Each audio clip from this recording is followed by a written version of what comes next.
"We had such a great time without her," my sister said, while my 6-year-old lay in the ER with an IV taped to her hand. Earlier that afternoon, Lauren had strapped Evie into the back of her SUV during a heat wave and decided she could come back inside when she learned how to behave. My mother called what happened a childish prank. What neither of them expected was the one thing Evie whispered to me before the doctors kept her overnight. I didn't scream. I took action. 3 hours later, 2 households were already coming apart. Before I tell you how we got there, I hope you're doing okay wherever you're listening from. Stay with me until the end, because what happened that afternoon changed the way I understood my family. And if stories like this mean something to you, I'd be glad to have you subscribe and stay with us. That Saturday morning had started with 65 imaginary candles and my daughter's absolute refusal to compromise. Evie was kneeling backward on one of our kitchen chairs, still in her pajamas, studying the bakery box on the counter as if she had been hired to conduct quality control. At 6, she had reached the age where numbers were no longer abstract things. Adults used for taxes and speed limits. 65 meant 65. Grandma Denise was turning 65. Therefore, Grandma Denise required 65 candles. Aaron was drinking coffee beside the sink when Evie announced this. He lowered his mug and looked at the cake box, then at our daughter. That's less a birthday cake and more a fire code problem. Evie considered this with the seriousness of a structural engineer. Then we need a bigger cake. Aaron looked at me over the rim of his mug. I laughed so hard I nearly dropped the earrings I was trying to put on. That was the sound I would remember later, not the phone ringing, not ambulance sirens. I never actually heard. Not the electronic pulse of machines beside Evie's hospital bed. My own laughter. Because for years afterward, whenever my mind returned to that morning, it seemed impossible that a day could contain both things. A little girl arguing for 65 candles at 8:30 in the morning, and that same little girl lying under white hospital sheets before dinner.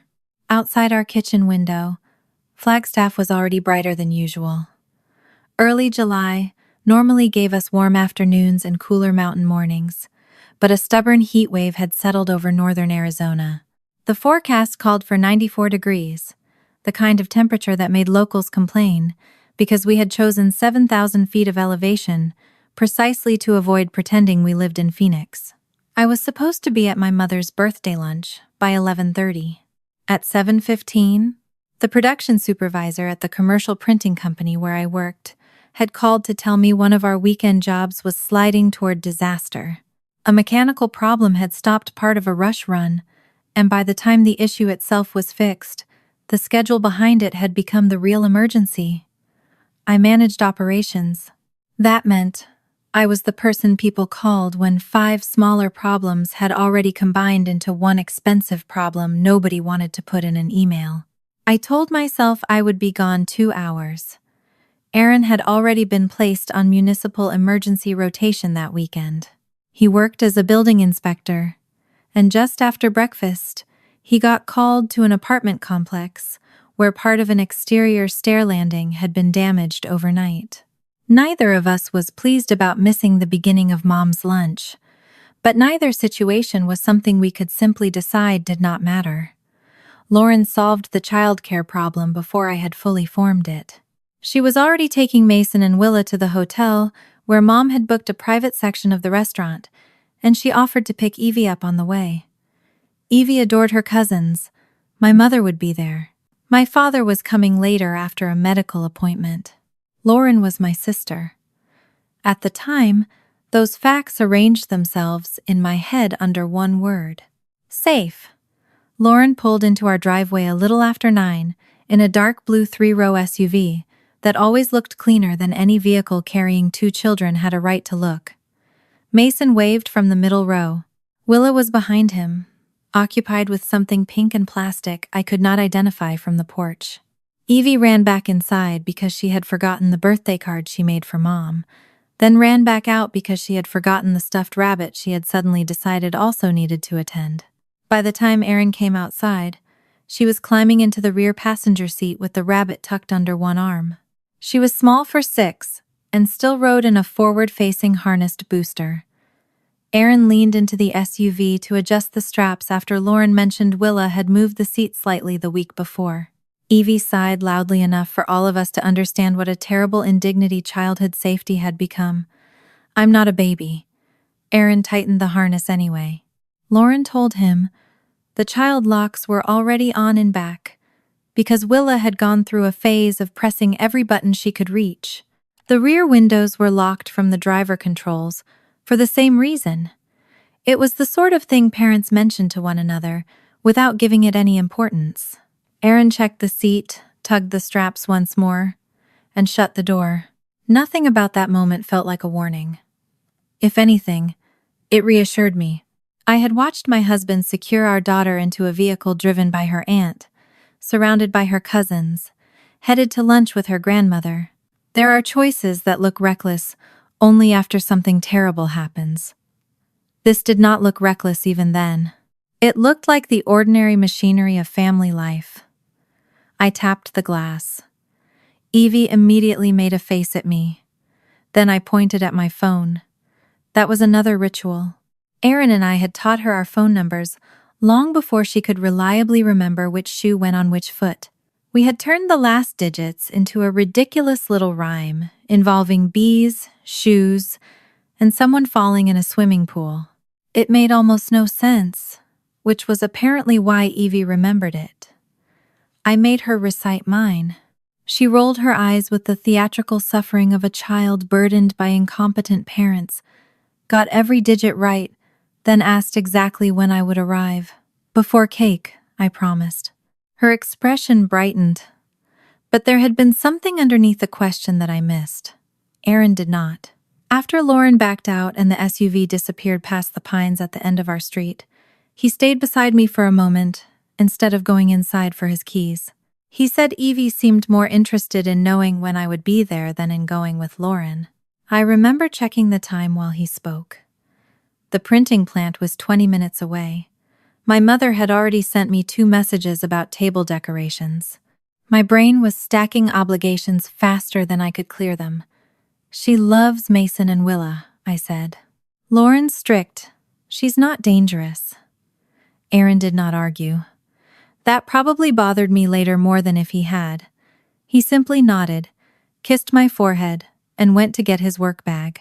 But then, I was standing beneath fluorescent lights, beside a machine that smelled faintly of warm paper, ink, and overheated electronics.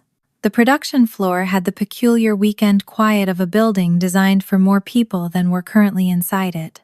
Machines ran in pockets, pallets waited in straight rows.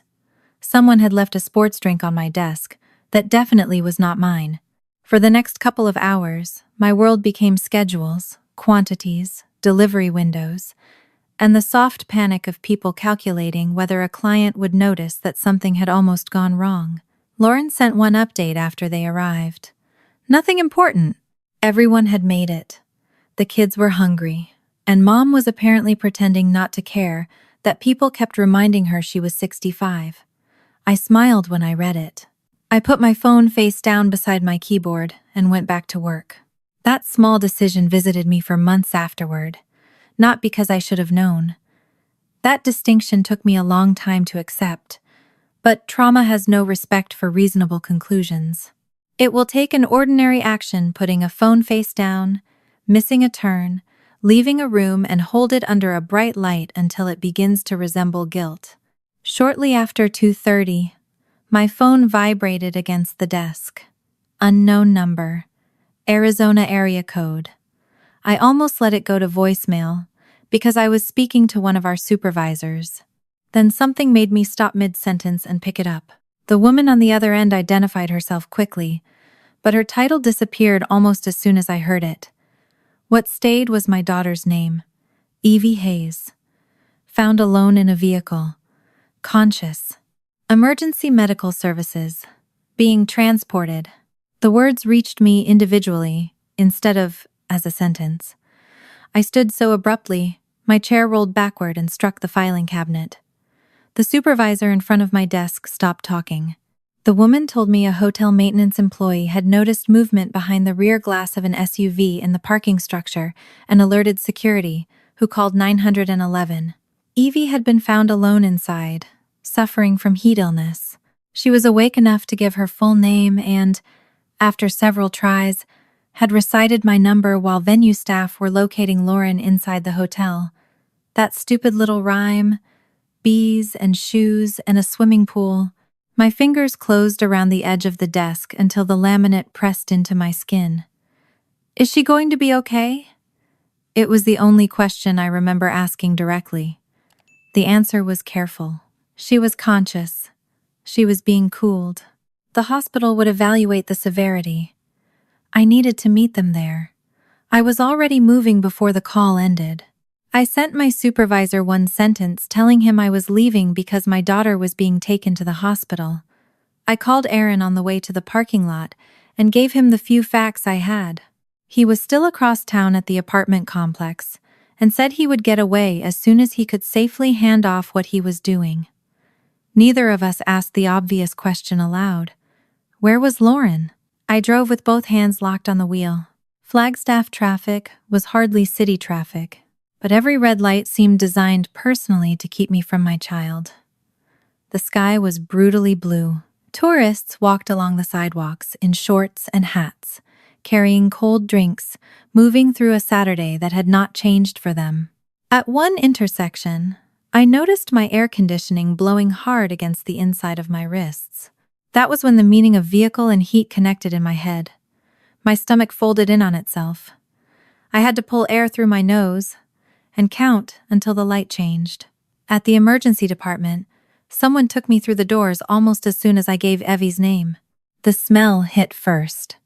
Disinfectant, plastic, something metallic underneath. Then white walls, curtains, rubber soles on polished floor. Evie looked smaller than she had that morning. Her hair was damp and stuck around her temples. Her cheeks were flushed in an uneven way that made the skin around her mouth look pale by comparison. An IV line had been taped to the back of her hand, and cooling measures had left the hospital gown and sheet around her, looking slightly rumpled and damp. A monitor showed a heart rate that was coming down but was still higher than I wanted to see, even though I had no idea what number I should have wanted. Her eyes found me. That was all it took. The controlled expression she had apparently been holding for the nurses broke. I sat beside her and gathered her carefully against me, minding the IV tubing. Her body no longer felt frighteningly hot, but warmth still radiated from her skin. Her hands trembled against my shirt. She did not launch into a story. She did not tell me what Lauren had done. She pressed her face against me and breathed in short, uneven pulls. And I held her, because there are moments when questions are another form of demand. The medical explanation came in pieces over the next hour. The emergency team had treated significant heat illness and dehydration. Evie had been confused and weak when first responders reached her. Her heart rate had been elevated. They were running blood work and monitoring her closely for complications. The news was better than the first phone call had allowed me to imagine, but it was not an all clear. The pediatric team wanted her overnight. That sentence steadied me in a strange way. Overnight meant this was real enough, that trained people were not willing to simply send her home because she was awake. A hospital social worker eventually came in and walked me through the part nobody wants to learn while sitting beside a child's bed. Because Evie was 6, because she had been found alone in a locked vehicle, and because the circumstances did not look accidental, the hospital had reporting obligations. There would be follow-up from child safety and law enforcement systems. I gave the information I had. Lauren had picked Evie up that morning. The SUV belonged to Lauren. I had been at work. Aaron had been working. I had never given anyone permission to leave Evie alone in a car. The social worker was careful and direct. She neither accused me nor softened the seriousness of what had happened. The first adults from my family arrived after the nurses had moved Evie into a quieter pediatric observation room. Lauren came through the doorway first, still wearing the pale linen blouse she had chosen for Mom's lunch. Her makeup had faded around her nose, but otherwise she looked almost offensively normal. Mom followed a step behind with her handbag held tightly against her side. I stood before they reached the bed. Something in me had already started organizing the room according to distance. Evie behind me, Lauren in front, Mom beside her. Lauren began explaining almost immediately. She described Evie as overwhelmed, argumentative, unwilling to calm down. She said she had only intended to give her somewhere quiet to settle herself. The language kept shifting away from the locked vehicle and toward Evie's behavior, as if enough description of a 6-year-old crying could somehow change the temperature inside an SUV. Lauren insisted she had been handling it, and pointed to every fact that made the decision sound less dangerous. The shaded parking level, the cool cabin when they arrived, the expectation that Evie would calm down quickly. The details came packaged as context, but every one of them moved attention away from the locked door. I asked how long my daughter had been out there. Lauren's mouth tightened. She did not give me a clean number. Instead, she said lunch had gotten busy. Mom's cake came out. People moved tables. The kids wanted dessert. Time got away from everyone. Then she said the sentence from the beginning of this story. We had such a great time without her. I stared at her. Lauren seemed to hear herself only after the words were already in the room. She tried to reshape them immediately, insisting she meant everyone had finally relaxed once the scene stopped, that I was twisting an ordinary phrase because I was upset. But the sentence had landed. Behind me, the monitor kept making the same small electronic sounds it had made before my sister spoke. My daughter's IV bag hung from a chrome pole. There was a damp washcloth folded on the tray beside the bed. For the first time that day, I noticed the empty visitor chair beside Evie. There should have been no empty chair. There should have been a grandmother in it, frightened sick over what had happened. Instead, Mom was standing beside Lauren. She tried a softer version of the same defense. Lauren had made a terrible judgment call. Yes, but nobody had intended for Evie to get hurt. Children acted out. Adults lost patience. Families survived worse things than one stupid afternoon. Then she gave me the phrase that told me exactly which side of the room she had chosen. It was just a childish prank. My hand flattened against the bedrail. I did not scream. That surprised Lauren more than screaming would have. I think she was ready for anger. Anger would have allowed her to call me hysterical, dramatic, impossible. It would have given my mother something familiar to manage. Instead, I looked past them. Evie had gone very still. She was watching my face. Not Lauren's, not Grandma's, mine. And suddenly, the argument in front of me became less important than what my daughter was waiting to learn. She wanted to know whether the adults could tell me a story about her and make me believe it more than I believed her. I turned my back on my mother and sister. I sat beside Evie again and pulled the visitor chair closer until my knee touched the side of her bed. Her fingers found mine automatically. The tape around the IV pulled slightly when she moved, so I adjusted my hand until she could hold me without tugging at it. Lauren kept talking for another minute, maybe 2. I barely listened. Eventually, the room went quiet enough that I heard the air moving through the vent above us. Mom and Lauren stepped into the hallway after a nurse came in to check Evie's fluids. Neither left the hospital completely. I could sense them outside the room, in the way you can sense a storm after it has moved beyond the window still present, just not touching you yet. Evie rested with her eyes half closed. The doctor had told me exhaustion was expected. Her body had spent hours trying to protect itself from heat. Even after cooling in fluids, she looked as though gravity had increased around her. I stroked the back of her hand with my thumb. "You don't have to tell me anything tonight," I said. Her eyes opened. For several seconds, she studied the blanket instead of me. Her lower lip moved inward between her teeth. I thought she might ask when we were going home, or whether Dad was coming, or whether she could have the stuffed rabbit she had taken with her that morning. Instead, Her fingers tightened around mine. Her voice was so quiet I had to bend closer to hear it. I shouldn't have said the thing about Mason. Evie's words stayed between us long after she closed her eyes again. I shouldn't have said the thing about Mason. The instinct to ask what she meant came so fast I nearly obeyed it. I wanted the sentence opened, emptied, examined from every angle. I wanted names, timing, the exact words she had used at lunch. I wanted something I could hold, because everything else about that day felt liquid, unstable, already being reshaped by the adults who had left my daughter in a locked vehicle, and then tried to make her behavior the center of the story. But Evie's fingers were still wrapped around mine. Her eyelids looked heavy. A strip of medical tape crossed the back of her hand where the IV entered, and the pulse monitor beside her bed kept giving me numbers I had already checked too many times, so I did not ask. I told her she did not have to explain anything that night. Whatever she had said about Mason, whatever she had done at lunch, none of it could make what happened in that SUV her fault. She looked at me for several seconds, as if she were trying to decide whether I understood the rules. Then her face tightened. Was I really that bad?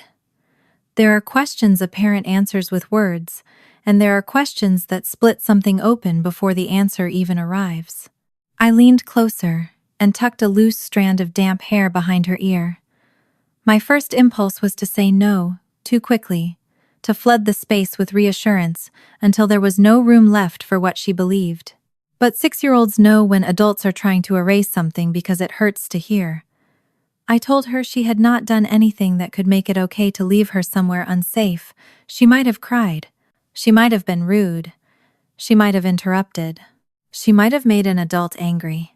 None of those things changed what adults were responsible for. Her shoulders lowered a fraction, that was all. She did not suddenly understand. She did not smile and become the child from breakfast again. She just stopped squeezing my hand quite so hard. A nurse came in not long afterward to check her fluids and repeat a few observations. Her numbers were improving. The lab work they were watching had not shown the kind of injury that would have sent everything in a worse direction, but the pediatric team still wanted her there overnight. The nurse explained the practical parts in a calm voice, while I watched Evie stare at the plastic tubing that ran from her hand to the pump. She seemed fascinated by it in the detached way. Exhausted children sometimes become interested in small things because the bigger things are too large to hold. Outside the room, I could hear movement in the corridor. A cart rattled past. Somewhere farther down, a baby cried once, stopped, then started again. My mother and Lauren were no longer standing just outside the door.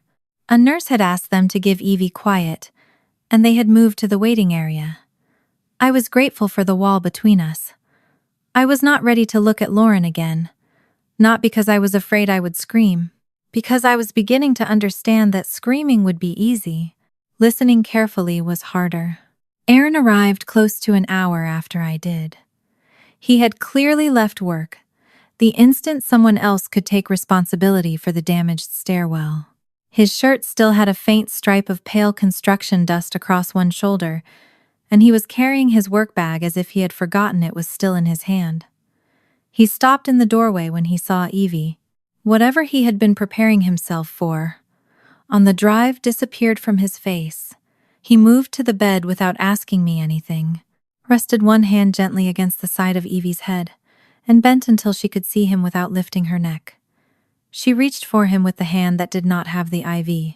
That nearly broke me more than anything else had. Aaron stayed with her while I stepped into the hall and gave him the shortest version I could manage. I told him Lauren had deliberately put Evie in the SUV because she believed Evie needed to calm down. I told him Mom was minimizing it. I told him Evie had mentioned Mason but had not explained why. Aaron's jaw tightened when I repeated the sentence about Mason. He did not tell me what he thought it meant. He had always been better than I was at leaving unknown things unknown until there was enough information to name them. When I went back in, Evie was resting again. Aaron took the chair across from me, and for a little while, the three of us stayed in the kind of quiet that only exists in hospitals, where silence is never truly silent. Machines clicked. Rubber soles passed. Air moved through vents. Every few minutes, one of us looked at the monitor without admitting we had. It was later, when the light outside the narrow window had started to soften toward evening, that Evie remembered something else. She had asked for her rabbit. The stuffed animal was still with Lauren's things at the hotel, or possibly in the SUV. Nobody seemed to know. I told her we could get it later. Her eyes remained on the blanket. Aunt Lauren came back. I did not move. The words were so simple that for a second, my mind tried to fit them into something harmless. Came back after the ambulance. Came back to the restaurant. Came back after somebody found her. But Evie lifted her free hand and made a little motion like reaching down between seats. For her phone. Erin looked at me. I asked only enough to understand what Evie was trying to tell us. She remembered Lauren opening one of the doors and leaning inside. The rush of cooler air from the garage had not lasted. Lauren had reached toward the front seat, found her phone, and heard Evie asking to come inside. Evie remembered crying. She remembered asking if she could be done. Then Lauren had asked whether she was ready to apologize. Evie had not known what to say. She had been hot. Her throat hurt. She was still upset about whatever had happened at lunch. She had cried harder instead. Lauren closed the door. That was the part Evie remembered most clearly. The sound. She also remembered pulling the rear handle, pressing the window switch, and fumbling with the harness after Lauren walked away. The child lock, window lock, and lower buckle did exactly what they had been designed to do. She did not describe Lauren's face or try to interpret the moment like an adult. She only remembered believing the door was finally opening for her, and then hearing it shut again. My hands became very still in my lap. Up until that moment, there had been a version of the story, an ugly, unforgivable version, but still a version in which Lauren put Evie in the vehicle for a few minutes, returned to lunch, became distracted, lost track of time, and made a catastrophic mistake. That version disappeared. Lauren had gone back. She had seen Evie. She had heard her asking to come out. She had made the continuation of the punishment conditional on an apology from a 6-year-old who was already trapped in rising heat. I did not need to say any of that aloud. Aaron's eyes dropped to the floor. His fingers closed around the arm of the chair until his knuckles lightened. Evie looked between us and immediately began to shrink into herself. I didn't say sorry right.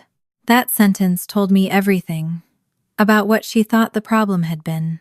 I moved closer, careful of the tubing, and told her she never had to apologize in order to be safe. She looked uncertain. Safety, in her mind, had already become part of the bargain. Good children got to come back inside. Difficult children stayed out. I had no idea yet how much of that lesson had been taught in 3 hours and how much had been building before that day. But I knew I was done letting the adults who created the rule explain it to her. When Evie finally drifted into a shallow sleep, I stepped into the hall with Aaron. My mother had gone home. Lauren was still somewhere in the building, though I had stopped asking where. A hospital social worker had already confirmed that the required report was moving through the proper channels. What I needed that night was narrower, to understand why my daughter had mentioned Mason, and to make sure the adults closest to him started asking questions before Lauren supplied all the answers. Nathan picked up my call from his truck. He had spent most of the day handling an electrical problem at a commercial job site and had missed the birthday lunch entirely. I kept the call factual. Evie was medically stable, but staying overnight. Lauren had put her in the SUV as a punishment. Lauren had later returned and still left her there. Then I told him the part I did not understand. Before falling asleep, Evie had said she should not have mentioned Mason. Somewhere in the little she had managed to tell me. She had also used a word Lauren sometimes used with children when they were expected to calm down. Reset. I did not tell Nathan what to believe. I did not tell him Lauren was doing something to his children. I told him I needed him to ask Mason and Willa, privately and without Lauren answering for them, what a reset meant in their house. There was a long pause. Nathan had been married to my sister for 12 years. He knew Lauren as the parent who packed lunches on time, remembered dentist appointments, enforced bedtimes, and somehow got 2 children out the door without leaving shoes behind. Discipline was one of the areas he had always allowed her to lead, because Lauren liked systems, and Nathan trusted her judgment. I could hear that trust resisting what I was saying. That was reasonable. I did not need instant allegiance. I needed him curious enough to ask. He finally said he would. I ended the call before either of us could drift into speculation. My second call was to my father. Paul had been at Mom's birthday lunch, but only for part of it. He had come late after a medical appointment, stayed long enough for cake, and left before the emergency response in the garage. I asked him one question. "Where did Mom tell you Evie was?" My father went quiet. Then he said Denise had told him I had picked Evie up early because she was tired. I leaned against the hospital wall. The paint behind my shoulder was cool, through my blouse. I never went to the hotel. Another silence followed. This one lasted longer. Dad did not immediately defend Mom. That alone felt unusual enough to notice. He said he had seen Lauren come back to the table without Evie and had assumed Denise knew what was going on. When he arrived, he asked where Evie was because he had brought her a little pack of stickers from the clinic gift shop. Denise told him I had already collected her. It had sounded ordinary. He had accepted it. Now it was not ordinary anymore. I asked him to speak directly to Mom before calling me back. I was not asking him to take my side. I was giving him one fact he could verify for himself. The third thing I did required almost no conversation at all. Aaron sat beside me while I used my phone to remove Lauren and Denise from the pickup and emergency contact permissions we had previously given them for Evie's school, summer camp, and after-school program. Some changes could be made electronically. One required a message to the program administrator, so the update would be processed before Monday. I wrote the same basic boundary each time. Lauren Carter and Denise Hayes no longer had authorization to pick up Evie or make care decisions on our behalf. No explanation beyond what was required. No threats. No warning that they would regret anything. I did not need them to understand the boundary in order for it to exist. By the time I finished, something inside me had gone strangely quiet. For most of my life, decisions involving my family had come with a second decision attached. How to make the first one hurt everyone as little as possible. I would say no, then soften it. Set a boundary, then apologize for the inconvenience. Name what happened, then offer the other person an easier interpretation. That night, there was no second decision. Evie needed them removed. So I removed them. The first consequence arrived less than an hour later. Nathan sent a short message, saying Mason and Willa would sleep at his sister's house that night. He had not made accusations or told Lauren their marriage was over. He had said the children needed a calm place while the adults sorted through what had happened. Lauren had agreed, reluctantly, apparently believing the separation would last one night, and that everyone would think more clearly in the morning. I read the message twice. One household had shifted. Sometimes the first crack in a structure is simply that everyone stops standing where they have always stood. Dad called again after that, his voice noticeably older. He had confronted Mom, and the simple story he had been given at lunch no longer held together. She had changed her explanation enough that he was still asking questions when he called me back. I left the details there. For that night, the important change was that he no longer accepted her first answer automatically. My father had spent most of his adult life treating questions as dangerous because answers might create conflict. That evening, conflict had already arrived. For once, avoiding the question would not remove it. I checked the time. A little under 3 hours had passed since I called Nathan. In that time, his children were sleeping somewhere other than their own home. My father was no longer accepting my mother's version without challenge. Lauren and Denise had lost every automatic path they had into Evie's daily life. Two households were no longer operating on the assumptions they had woken up with that morning. Their lives had begun to come apart exactly where trust used to hold them together. Aaron returned to the room carrying enough supplies to survive a natural disaster. At some point, while I was making calls, he had gone downstairs and come back with a charger, a sweater for me, extra socks for Evie, bottled water, wipes, 2 snacks she was not allowed to eat yet, and the backup stuffed rabbit from our car because the original one was still missing. He arranged everything on the counter with the grim efficiency of a man who could not fix the larger problem and had therefore declared war on discomfort. Evie woke while he was setting down a second bottle of water. She watched him for a moment. "Dad, I only asked for water." Aaron stopped with a packet of tissues in one hand. The laugh came out of me before I could decide whether laughing belonged in that room. It was small and rough and almost immediately turned into something that tightened my throat. For hours, every sound had belonged to fear. Phones, monitors, doors, shoes in hallways, the scrape of a chair beside a hospital bed.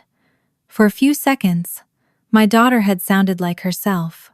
Aaron smiled and put half the supplies back in his bag. The room softened. Not enough to erase anything. Enough to breathe. Later, after the lights had been dimmed, and the nurses had settled into the slower rhythm of overnight observation, Evie shifted toward me.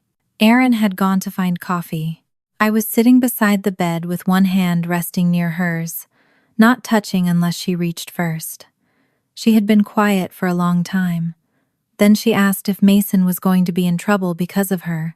I told her Mason was not in trouble with me. That answer did not satisfy her. She stared at the blanket, worrying the edge between 2 fingers. I could see there was more she wanted to say, but I remembered my promise. I would not pull it out of her just because I wanted the story sooner. Tomorrow, Nathan would ask Mason what reset meant. And I was starting to think Evie had not been the first child Lauren taught this lesson to. Morning came into the hospital room slowly, first as a gray line around the blinds, and then as enough light to reveal how badly none of us had slept. Aaron had spent part of the night folded into a chair, designed by somebody who clearly hated human spines. I had slept in stretches measured by nurses opening the door. Every time the pump beside Evie's bed changed rhythm, my eyes opened before I understood why. By 6:30, the room smelled faintly of stale coffee, antiseptic, and the dry warmth of air conditioning that had run all night. Evie looked better. That did not mean she looked well. The deep flush had faded from her cheeks, and the frantic pulse numbers from the afternoon had settled into something the nurses no longer watched with the same intensity. Her blood work had improved enough that the pediatric team was talking about discharge later in the day if she continued drinking and kept food down. The words should have felt like a finish line. Instead, I found myself studying the tiny things nobody would put on a discharge summary. She wanted the bathroom door left partly open. She asked where I was going when I stood to throw away a coffee cup. When Aaron stepped into the hallway to make a call, she watched the doorway until he returned. Her body had left the SUV. Some part of her was still waiting to be left somewhere. I did not ask about Mason immediately. That mattered to me more than my need to know. The night before, I had promised her she would not have to keep producing information just because adults had failed her. If she remembered something, I would listen. If she wanted to talk about cartoons or pancakes, or whether hospital socks were supposed to be that ugly, I would listen to that too. It was Evie who circled back. She was sitting up with a plastic cup of apple juice between both hands when she asked whether Mason knew she was in the hospital. I told her I did not know what Nathan had told him yet. She absorbed that quietly. Then she said she had only asked because Mason had told her something before, and Aunt Lauren had gotten mad when she repeated it. I kept my face neutral enough that she did not stop. She picked at the foil lid from the juice cup with one thumbnail. What came next was not delivered like a secret being revealed. It sounded like the kind of sentence a child might repeat, because she still did not understand why the adults had reacted to it at all. At lunch, Mason had knocked his water over. Nothing catastrophic. water across the table, a wet napkin, Willa moving her coloring sheet out of the way. Lauren had gone still in the way Evie had apparently learned meant someone was in trouble. Mason immediately started apologizing. That part interested Evie, because she did not think spilled water was especially serious. So she asked him, in front of the table, the question that had changed the afternoon. "Is Mason going to sit in the garage again?" Evie glanced at me then, waiting for the reaction she had apparently learned to expect from the sentence. I did not give her one. She explained that Mason had once told her his mom made him sit in the garage when he needed to reset. Evie had not understood the word exactly. She thought it meant calming down somewhere by yourself. When Lauren told her to stop talking about things she did not understand, Evie had insisted Mason had told her. That had been the beginning. The rest, she remembered mostly through feelings rather than sequence. Lauren's voice becoming sharper. Grandma telling everybody to settle down. Evie crying because she did not like being called rude. Lauren saying she was making Grandma's birthday about herself. Then came the walk to the parking garage. Lauren put Evie back into the rear seat, fastened the harness, and closed the door. I let the story stop there. I did not ask Evie whether Mason had told her anything else. I did not ask when. I did not ask how often. The sentence itself was enough. There was a difference between suspecting another child might have been punished similarly and hearing the first ordinary detail that connected the two. Mason had spilled water. He had apologized before anyone demanded it. And Evie, 6 years old and incapable of understanding family systems, had recognized what came next well enough to ask whether he was going to be removed. Aaron was standing by the window with his coffee untouched. He did not say anything. He did not have to. Our eyes met once. The same question passed between us. How many times did something have to happen before a child started predicting it? Nathan called less than an hour later. I stepped into the hallway while Aaron stayed with Evie. The corridor was brighter now, full of the practical movement of morning. Carts, meal trays, nurses changing shifts, families carrying overnight bags that looked as exhausted as the people holding them. Nathan sounded as if he had been awake most of the night. He told me he had taken Mason and Willa to his older sister's house, just as he had said he would. Lauren had agreed, because she still believed everybody needed one night to cool down. He had not confronted her about Mason's resets. Instead, after breakfast, he sat with Mason alone. I know what happened in that conversation only because Nathan told me afterward, and even then he did not reproduce every word. He summarized it the way people do when they are still trying to understand what they heard themselves. He had asked Mason what a reset meant. Mason's first reaction was to protect Lauren. He told his father it was normal. Not punishment, exactly. Just something Mom made him do when he could not behave. Nathan asked for examples. That was when the meaning started changing. Sometimes Mason ate the rest of dinner somewhere else, if he argued at the table. Sometimes he missed part of family movie night. Once he stayed behind while Lauren took Willa into the backyard with popsicles because he had been disrespectful and needed time to fix his attitude. And sometimes Lauren sent him to the attached garage. Nathan was careful when he described that part to me, perhaps because he already understood how the word garage would sound after what had happened to Evie. It was not a locked, detached structure baking in the summer sun. Their garage connected directly to the house, and during those punishments, Lauren usually left the interior door open. Mason might sit on a bench near the utility shelves for 10 or 15 minutes, until he could come back in without crying or arguing. The distinction was important because Mason's experiences did not need to become another near-death story to matter. The problem was quieter and harder to see. Mason believed losing access to the family was what happened when his emotions made other people uncomfortable. Nathan said the worst part was how carefully Mason defended not only Lauren, but the system itself. Mason apparently explained that he did not get sent away unless he needed it. He knew the rules. If he listened faster, nothing happened. If he apologized, he came back sooner. His mother was not mean, he insisted. She was trying to help him control himself. The language belonged to Lauren, the guilt belonged to Mason. I stood in the hospital hallway, listening to Nathan describe his 10-year-old son taking responsibility for the duration of his own exclusion, and I thought of Evie lying in the next room, asking whether she had been bad enough to deserve a locked SUV. 2 children. Same arithmetic. Adult upset plus child behavior equals child loses place. Nathan had also spoken with Willa, though even less directly. He had not wanted to turn breakfast at his sister's house into an interrogation. Willa was 7. She had been quieter than Mason, mostly listening until Nathan asked whether she ever had resets too. She said she hardly ever needed them. Nathan told me there was something about the way she said it that bothered him. When he asked why, Willa explained that she knew when to stop. Then she looked at his face before adding anything else. Nathan noticed that because once he saw it, she kept doing it. Before answering whether she liked something, whether she wanted more cereal, whether she wanted to stay at her aunt's house another night, her eyes moved first to the adult asking. He had seen his daughter do that hundreds of times. Until that morning, he had called it being thoughtful. Now he did not know what to call it. Neither did I.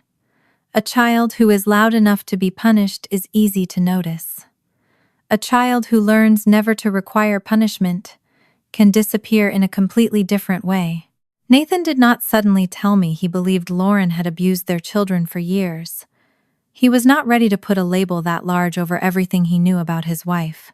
What he did say was that he no longer felt comfortable returning Mason and Willa home and pretending nothing needed to be examined.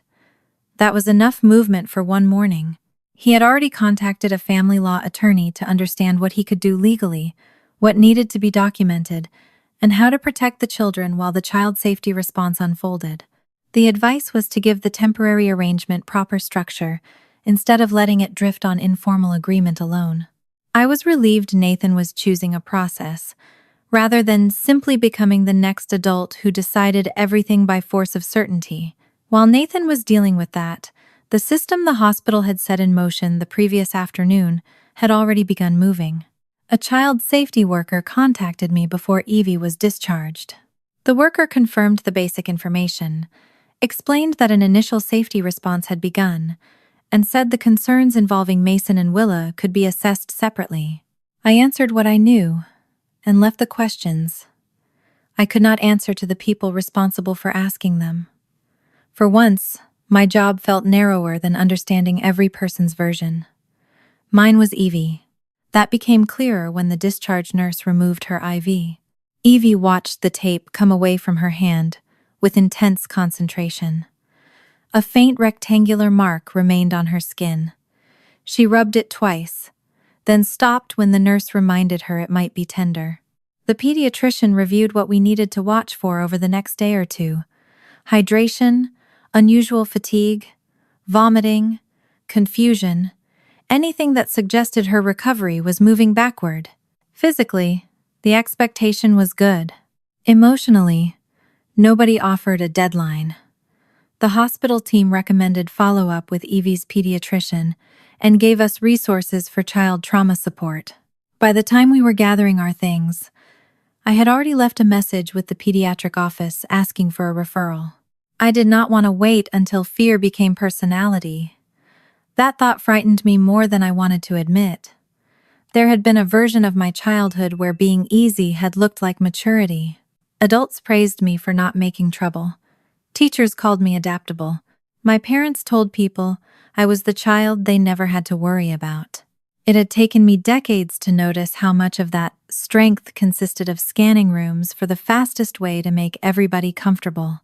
I looked at Evie pulling on her shoes beside the hospital bed and wondered how early a habit like that could begin. Apparently 6 was not too early. Aaron packed our things while I completed the last pieces of discharge paperwork. His disaster survival bag from the night before had somehow expanded. Extra socks, chargers, wipes, the substitute rabbit, a sweater Evie had not worn, 2 juice boxes we had acquired from somewhere. He managed to make an overnight stay look like we were evacuating the county. Under different circumstances, I would have teased him. Instead, I was grateful for every ridiculous item. Objects gave hands something to do when hearts could not. The first real test came in the parking lot. Our car sat under the bright late morning sky, warm but not hot inside, because Aaron had started it before bringing Evie out. He opened the rear door. Evie stopped. She did not scream. That might have been easier. She simply stopped moving. One hand held the substitute rabbit by its ear. The other was wrapped around mine. Her shoes were less than 2 feet from the car, but every part of her body had gone rigid. Aaron noticed immediately. He did not tell her it was safe. He did not tell her this was our car, not Lauren's. He did not say we had to go home. He put the bag in the front seat and stepped back. I crouched beside Evie. We waited. The parking lot shimmered slightly in the heat beyond us. Somewhere nearby, a truck started. A door slammed 2 rows over, and Evie's fingers closed hard around mine. Her breathing changed. I asked whether she wanted me to sit in the back with her. She nodded. That was enough. I climbed in first and moved beside her seat. Aaron stayed outside while Evie got in, one careful movement at a time. She watched his hands when he fastened the harness. When he shut the door, panic flashed across her face so quickly, I almost missed the moment before she grabbed my arm. I was still there. I put my hand over hers. Aaron got behind the wheel. For the entire drive home, Evie watched the door handle. She did not look out the window. That afternoon, while she slept on our couch with the rabbit pressed under her chin, Dr. Mara Klein's office returned my call. The earliest appointment was later that week. I took it without asking whether the time was convenient. Convenience had lost some of its authority over me. Nathan checked in again that evening. This time he sounded more shaken than he had that morning. He had spoken with Mason once more. Not to collect more incidents, but because Mason had become anxious that everyone was angry at Lauren because of him. Nathan reassured him that adults were responsible for adult decisions. Then Mason said something Nathan had not expected. He remembered one evening months earlier when he had been sent away from family movie night after arguing with Lauren. Denise had been visiting. Mason did not remember the entire conversation. He remembered what Grandma said because it made him feel better at the time. She had told him his mother was right. Nobody got to ruin everyone else's night and still enjoy it. I sat at our kitchen table while Nathan told me this. The refrigerator hummed behind me. Evie's untouched hospital bracelet lay beside my phone because I had not been able to throw it away yet. Through the hallway, I could see one of Aaron's shoes beside the couch where he had taken it off without noticing. Ordinary things. Home things. I looked at them while one sentence from my mother settled into place. Nobody gets to ruin everyone else's night and still enjoy it. That was not the language of a grandmother reluctantly tolerating her daughter's parenting choices. That was approval. Lauren had a name for the method. Reset. Mason thought it was normal. Willa had learned how not to need it, and Denise had supplied the moral rule underneath it. I had spent the last 24 hours thinking my mother defended Lauren because she was frightened by what happened to Evie. Now another possibility sat in front of me. Denise had not just defended Lauren after the SUV. She may have taught Lauren the rule behind it. My mother's sentence followed me through the next 2 days. Nobody gets to ruin everyone else's night and still enjoy it. It was the kind of thing Denise Hayes could say without sounding cruel. That had always been part of her talent. She could turn exclusion into etiquette, punishment into maturity, silence into respect. If you resisted the wording, you sounded unreasonable because the words themselves were so clean. Nobody should ruin dinner. Nobody should make Grandma's birthday about themselves. Nobody should upset everyone else because they were upset. By Monday morning, Evie was physically improving in all the ways the doctors had told us to expect. She drank without being reminded. The nausea was gone. Her color had returned. Her pediatrician checked her over and found nothing that suggested the heat illness had left lasting physical damage. At home, though, she had begun collecting small rules of her own. Bathroom and bedroom doors stayed partly open. We told her before stepping outside, and we waited for her signal before closing a car door.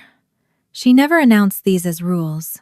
They arrived through questions, pauses, and hands tightening around mine, and Erin and I adjusted without making a production of them. That Monday morning, she sat at the kitchen table pushing cereal around her bowl while I packed her water bottle for later. She had not returned to camp yet. Neither of us was ready for that. I moved toward the pantry. "Mom?" I stopped immediately. She wanted to know what I was getting. Granola bars. Her shoulders loosened. I brought them back and set them where she could see them. There was nothing dramatic about the exchange. That was what frightened me. Children did not need speeches to change themselves. Sometimes all it took was one afternoon followed by enough uncertainty. My phone vibrated on the counter. Mom. I had not spoken to her since the hospital, except through one short message telling her Evie was home and that neither she nor Lauren was to contact Evie directly. The voicemail she left was carefully controlled. She said she understood that I was frightened, but fear was turning an accident into something larger. Lauren had always been strict with children. Morgan had always been softer. Those differences did not make either of us monsters. Then came the sentence that pulled something old out of me. She said consequences had made both her daughters strong. I stood in the kitchen with one hand resting on the edge of the counter. For a few seconds, the room around me disappeared, not in the clean cinematic way memory sometimes gets described, but in fragments. A plate cooling on a table, the smell of canned green beans, my bare feet on hallway carpet. A door that was not locked, but might as well have been. I was 8, maybe 9. I had been crying at dinner because Lauren had said something mean enough that I no longer remember the words, only the humiliation. Mom told me to stop. I could not stop quickly enough, so I was sent away. Not to bed. Not because dinner was over. Away from the table until I could come back pleasant. I remembered sitting halfway up the stairs where I could hear everyone else continuing to eat. Forks against plates. Dad laughing at something Lauren said. Mom telling her to pass the rolls. I remember trying to stop my breathing from hitching because I wanted back in. That was the part that returned most clearly. Not anger, strategy. At 8 years old, I was already trying to arrange my face into the expression required for re-entry. By the time I came downstairs, I had swallowed whatever I wanted to say. Mom looked at me, decided I was acceptable again, and pushed my plate closer without discussing what had happened. For years, I had filed that memory under discipline. It had never occurred to me to ask what it taught. I turned around. Evie was still at the table.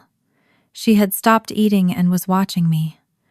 I smiled not because I felt fine, but because I did not want my face to become another weather system she had to monitor. She returned to her cereal. That small movement hurt more than the memory. Later that afternoon, another piece came back. Lauren and I had reacted differently to being excluded. I could not know what she had thought as a child. I knew better than to invent an inner life for her, because I finally understood mine. But I remembered what she did. When Mom sent Lauren away, Lauren rarely returned quiet. She returned controlled. There was a difference. At 13, she once argued with Mom before we were supposed to leave for a county fair. I do not remember the original disagreement. Mom told Lauren that if she could not fix her attitude, she would stay home while the rest of us went. Lauren disappeared into her room. 20 minutes later, she came downstairs dressed, hair brushed, face blank. No apology that I remember. No tears. Just compliance polished smooth enough to pass inspection. We went to the fair. That night, Lauren won a stuffed bear at one of the games. On the drive home, she sat beside me in the back seat, with the bear in her lap, and barely spoke to Mom. I had always remembered that story as evidence that Lauren was stubborn. Now I saw something simpler. I had learned to become easy before anyone thought about leaving me behind, while Lauren had learned to return controlled enough that no one could keep her out. Same house, same rule, 2 different adaptations. What happened upstairs before that county fair, what Lauren told herself while she changed her face, was still something only she could know. Whatever the childhood lesson had been, it could not excuse the adult choice to close the SUV door on Evie again. Erin found me that evening standing in Evie's bedroom doorway, after she had fallen asleep. She had insisted the hallway light stay on. One foot was outside the blanket, the substitute rabbit tucked beneath her chin. The door was open wide enough that from the bed, she could see the light from our room across the hall. Erin stood beside me without speaking. I told him about the dinner memory, then the county fair. He listened while I tried to put language around something that had been normal for so long. I had never thought to examine it. At some point, I said I could not stop wondering what else I had missed. Erin's eyes stayed on Evie. He reminded me about a Saturday 3 months earlier. I knew immediately which one he meant. Lauren had offered to keep Evie for an afternoon, while Erin and I went to pick out new flooring. When we arrived, Evie had been cheerful. She played with Mason in the backyard and asked whether they could have popcorn later. But when it was time for Erin and me to leave, she followed me back toward the front door. She asked if I could stay. Not come back soon. Stay. I had crouched down, kissed her, and told her she was being silly because she loved Aunt Lauren's house. She had nodded. I remembered feeling proud that she stopped fussing. The memory landed differently now. Erin had noticed it then. He had asked in the car whether we should turn around. I told him Evie had become clingy lately. I even said Lauren's house was good for her because she needed to learn she could be away from us without turning everything into a crisis. The phrase tasted bitter when I remembered it. Turn everything into a crisis. Not exactly Mom's language. Close enough. I put my forehead against the doorframe. Erin did not tell me I should have listened. He could have. Instead, he rested his hand against the middle of my back. I had spent years translating his discomfort with Lauren into something easier for me to tolerate. He was less sentimental about extended family. He did not understand our dynamics. He took things too literally. Lauren was just stricter than we were. Each explanation had protected the picture I wanted. Big family.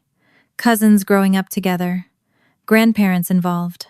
My daughter having the kind of built-in belonging I had always thought family was supposed to provide. The cost of protecting that picture was sitting 6 feet away with her bedroom door open because a closed door suddenly meant something different. I went into her room and sat on the edge of the bed.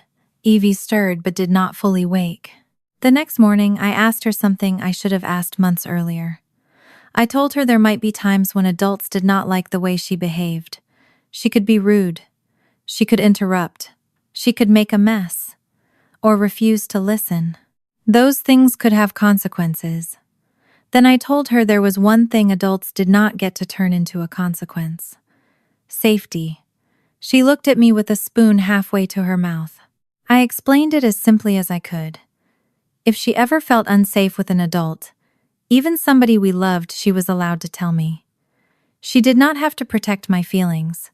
She did not have to worry that I would be angry at the family. She did not have to decide whether the problem was big enough first. Evie lowered the spoon. What if they say I'm being dramatic? The word belonged to Lauren. I hated hearing it in my daughter's mouth.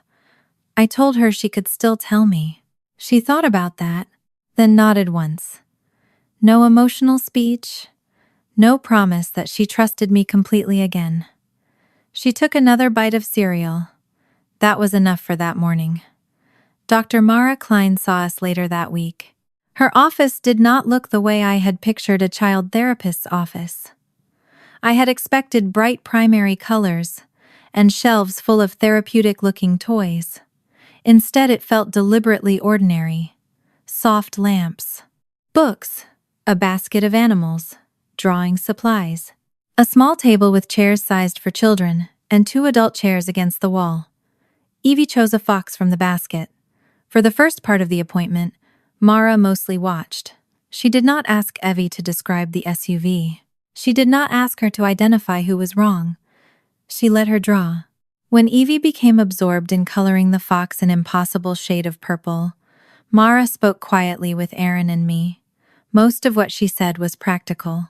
Evie might become more anxious about separation, doors, vehicles, or losing track of us.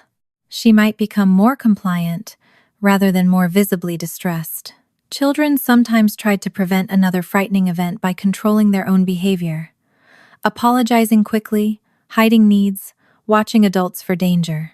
She told us not to reward fear-based obedience just because it looked convenient.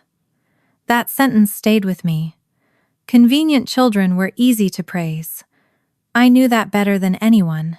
Mara suggested we give Evie small choices, tell her when we were leaving a room rather than disappearing, and make space for her to say she wanted to stop an activity without treating the request as a behavioral failure. She did not promise this would erase the fear. She talked about repetition, instead, many small experiences in which Evie learned that expressing discomfort did not make the safe adult disappear. While she spoke, Evie finished coloring the fox. She held it up. Purple body, blue ears, one leg much longer than the others. Mara asked if it needed fixing. Evie shook her head. It's fine like that. I almost laughed. It sounded like 6, just 6. For 10 seconds, nothing in the room belonged to Lauren. That evening, Dad asked if he could stop by. I told him Aaron and I were not ready for family visits around Evie, so he came after she went to bed and sat at our kitchen table. My father had always been a large man in my memory, even after age softened him around the middle and silvered his hair. That night, he looked diminished in a way I had never seen before. His hands stayed around a coffee mug long after the coffee was cold. Dad gave me the part he had not known how to explain on the first night. When he pressed Mom beyond the false claim that I had picked Evie up, she admitted she had seen Lauren return to the restaurant without Evie. Denise said Lauren had described Evie as fine and somewhere quiet, and she chose not to ask much more because she did not want another scene. His appointment had already made him late. Everyone was celebrating, and Lauren was supposedly handling it. That was why Mom had replaced an uncertain situation with the cleaner story that I had already taken Evie home. Again, crisis, scene, good time. The vocabulary was becoming a map. Dad stared into his coffee when he finished. I should have asked where she was. He said it quietly. Not for me to absolve. I did not. He had been lied to, but he had also been trained by the same household in a different role. Do not ask the question that ruins dinner. Do not press the answer that starts an argument. Trust the person most certain they have things under control. He had spent decades calling that peace. I told him something I had never said to him before. You always thought staying out of it made you neutral. His eyes lifted. It didn't. That was all. I did not list childhood grievances. I did not make him defend every time he had told us to listen to Mom. The point was not to win an argument about 30 years of parenting. The point was that passivity had consequences. Dad nodded once. His face did something then that I almost wished I had not seen. The muscles around his mouth tightened, and his eyes shifted toward the hallway leading to Evie's room.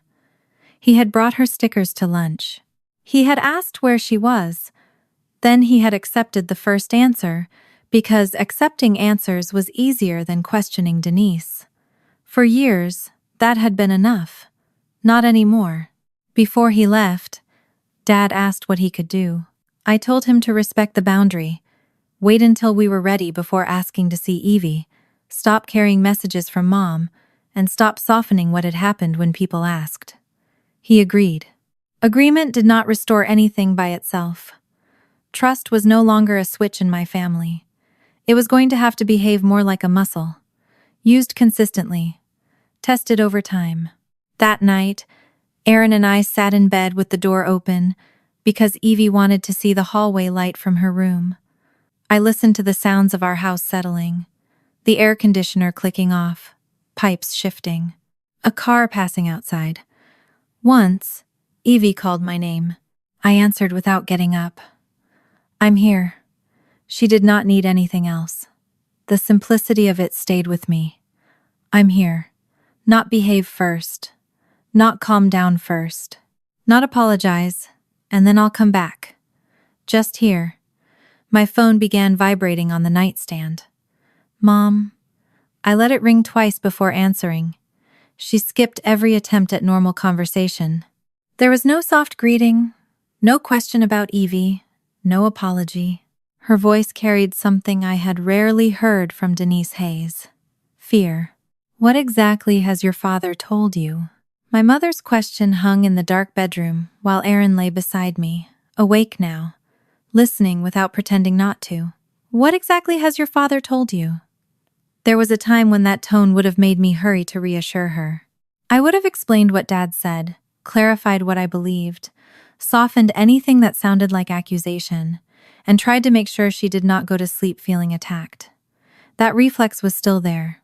It moved through me like muscle memory. But I had spent the last few days watching my 6-year-old ask permission to need things. I was beginning to recognize the cost of making discomfort disappear too quickly. I told Mom only that Dad had answered the questions I asked him, and that I was not going to manage the conversation between them. The silence on her end sharpened. She tried to steer me back toward Lauren, toward intent, toward the idea that one terrible afternoon was being used to rewrite an entire family.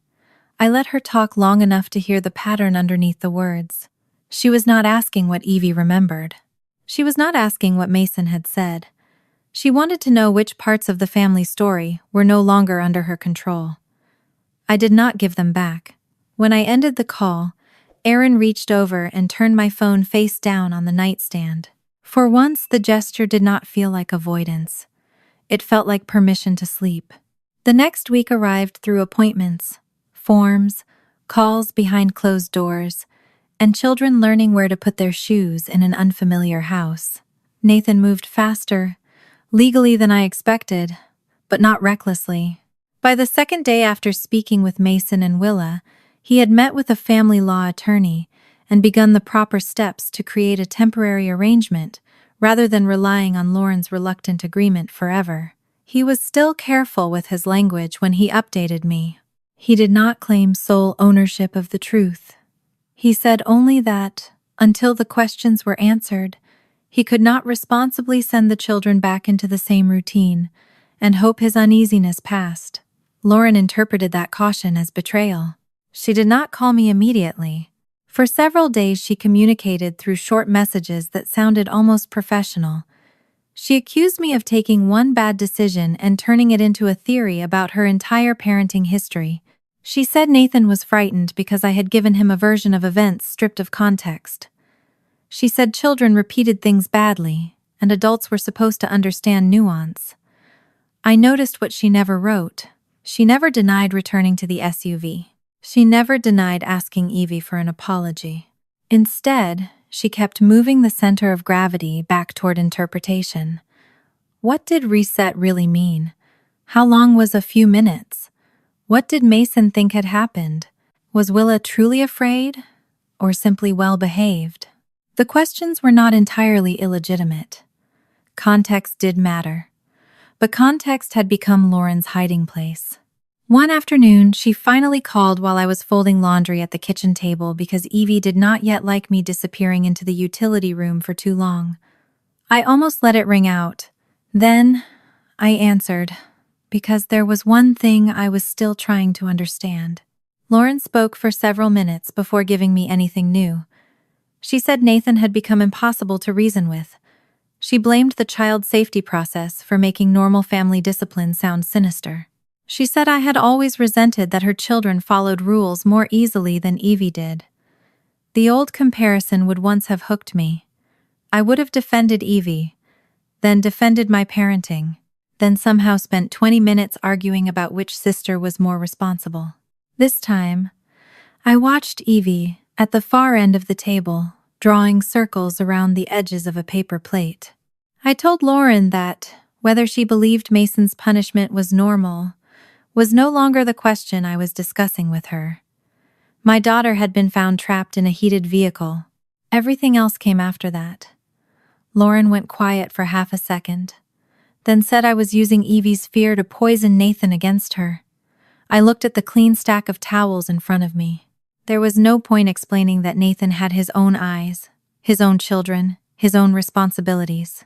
If I argued long enough, I would be doing exactly what Lauren needed, making myself responsible for the consequences of what she had done. I ended the call before it became a debate. That was new for me too. The children were the part that mattered. Nathan and I did not rush them into a reunion. Mason had been asking about Evie, but according to Nathan, each question came wrapped in worry. Was she still mad? Was she still sick?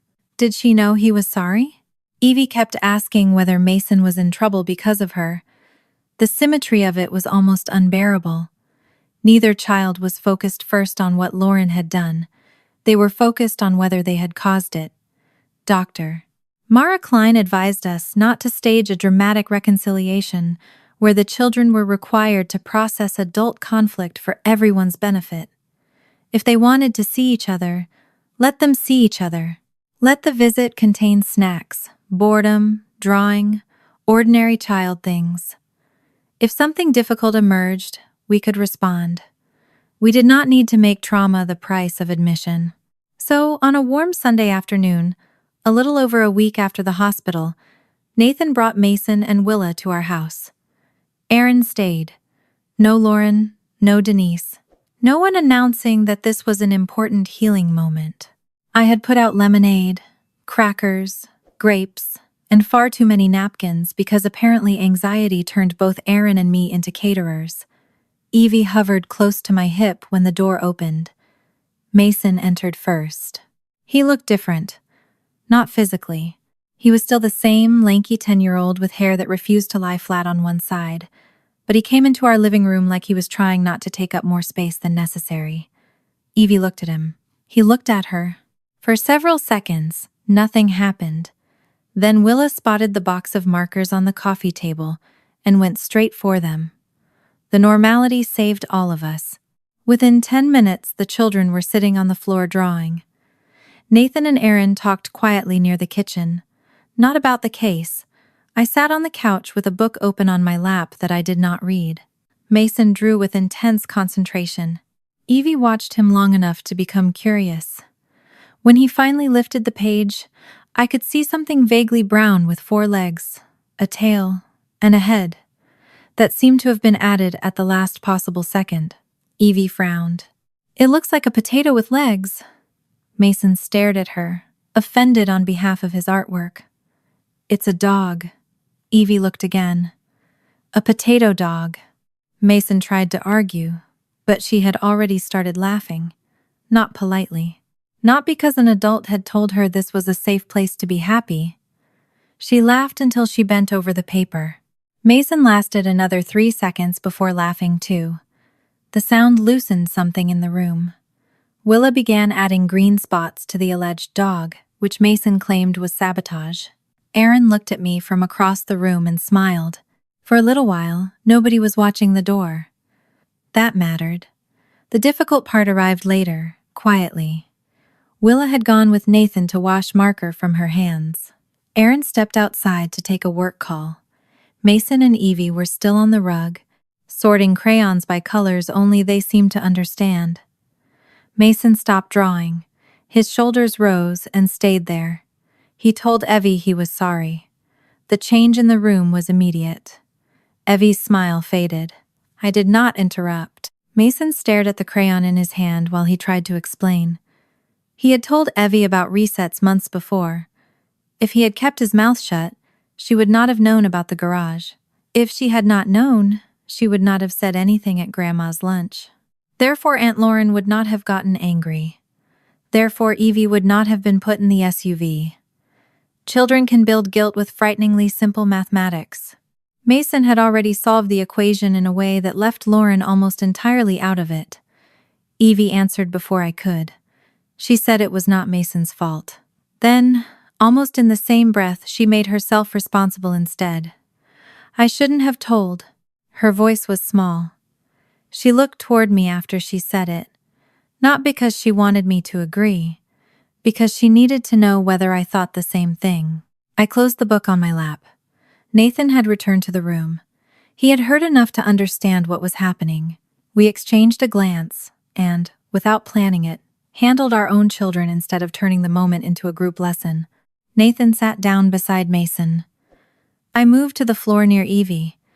I did not tell her that words never had consequences. That would have been another false rule. Sometimes words hurt people. Sometimes, telling a secret changed relationships. But the SUV had not been a natural consequence of what Evie said. It had been an adult decision. I told her that simply. Lauren chose the car. Evie had not. Across from us, Nathan was telling Mason the same truth in language suited to him. Mason could regret sharing something private. He could wish the lunch had gone differently.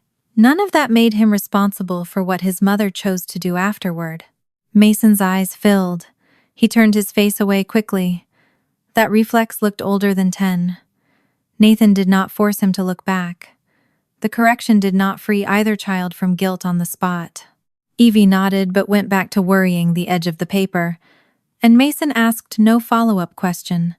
They had heard the truth, believing it would take longer. The visit continued. That was intentional, too. We did not send everyone home the minute somebody cried. Nobody lost the afternoon for making the room uncomfortable. Mason eventually returned to his potato dog. Evie added a blue collar. Willa came back with hands that were technically cleaner and a streak of green marker on her elbow. About an hour later, Willa approached Nathan. She said she was tired and wanted to go. Then she froze. Her eyes moved to his face. I had seen that look before, but now that Nathan had described it, I could not unsee it. She was checking the weather. Would disappointment come? Would he tell her she was ruining things? Would Mason be angry? Would the adults decide the visit mattered more than what her body was telling her? Nathan glanced at the clock. Okay, that was it. No lecture. No reminder that everyone had made an effort. No promise that if she waited 30 more minutes, she could have dessert. He began collecting their things. Willa stood there for several seconds, almost suspicious of how easy it had been. Then she ran back to grab the drawing she wanted to take home. I felt something inside me shift. Healing did not always look like breakthrough conversations. Sometimes it looked like a 7-year-old saying she was tired and nothing bad happening next. After they left, Evie climbed onto the couch beside me and rested her head against my arm. She asked whether Mason was still sad. I told her probably. She asked whether she was allowed to be sad too. I kissed the top of her hair. Yes. The answer felt almost ridiculously small for the size of the lesson. The following days brought more adult movement. Nathan's lawyer began formalizing the temporary parenting situation. I did not involve myself in the legal details beyond what Nathan chose to tell me. The important part, from where I stood, was that he was not treating the children's placement like a weapon against Lauren. He was giving the concern a structure. The child safety process continued as well. There were calls, scheduling, factual questions, and boundaries around what people were permitted to tell me. I answered what I was asked. I did not try to collect information from Mason or Willa. If anyone later accused me of constructing their story, I wanted the truth to be simple. I had listened when children spoke, that was all. Lauren did not see it that way. The next confrontation happened in our driveway. She arrived without warning late one afternoon. Aaron was home, and Evie was inside watching a nature show with headphones, which spared me the immediate problem of my daughter hearing us. I stepped outside and pulled the door mostly closed behind me. Lauren stood beside her SUV. The same SUV. For one violent second, everything else disappeared. I saw the rear passenger window, the dark interior, the polished blue door. My body reacted before my mind caught up. My mouth dried out. My hands went cold. Lauren either did not notice or mistook my stillness for invitation. She said Nathan had filed papers, and her voice broke slightly on the word filed. Mason barely spoke to her during supervised contact. Willa watched adults before answering, and family plans were changing. Lauren blamed me for making everyone afraid. A few months earlier, I might have translated her fear into gentler language for Nathan or Mom. This time, I let it remain hers. She dismissed Mason as sensitive, Willa as impressionable, and Evie as dramatic. I asked only why. If resets were harmless, all three children seemed so afraid of being the person who caused trouble. Lauren took the question as an accusation against her entire way of parenting. Then, with some of the anger gone from her voice, she said I was acting as if she had invented something monstrous. Then came the line that changed the argument. Mom did the same thing to us. We survived. For several seconds, I heard nothing else. Not the wind moving through the pines. Not a car on the street behind her. Not the faint television sound leaking through my front door. We survived. Lauren was not denying the rule. She was offering our childhood as evidence in its defense. And standing beside the SUV where my daughter had nearly paid the price for that rule, I understood what I had been missing. My sister did not believe the system had failed. She believed Evie had. We survived. Lauren's words followed me back into the house after she drove away. I locked the front door, then stood with my hand on the deadbolt longer than I needed to. Lauren's whole philosophy rested on somebody deciding when another person could rejoin the room, and I had spent the last week removing her and Mom from pickups, visits, and unsupervised access to Evie. For a moment I wondered whether I had simply changed who controlled the door. I found Aaron in the kitchen putting away groceries, while Evie arranged plastic animals on the living room rug. He listened as I tried to separate our boundary from the thing Lauren called a reset. His answer was plain. Lauren had isolated a dependent child to force emotional compliance. We were limiting adult access because those adults had demonstrated they were unsafe with her. Evie had no meaningful power inside the SUV. Lauren and Mom were adults who could disagree with us and remain safe. The two acts were not mirrors. One removed safety to produce obedience. The other restricted access to preserve safety. That distinction settled the question more cleanly than another hour of guilt would have. The next morning, Mom asked to meet. Not with Evie. She was careful about that. She asked whether she and I could talk alone somewhere neutral.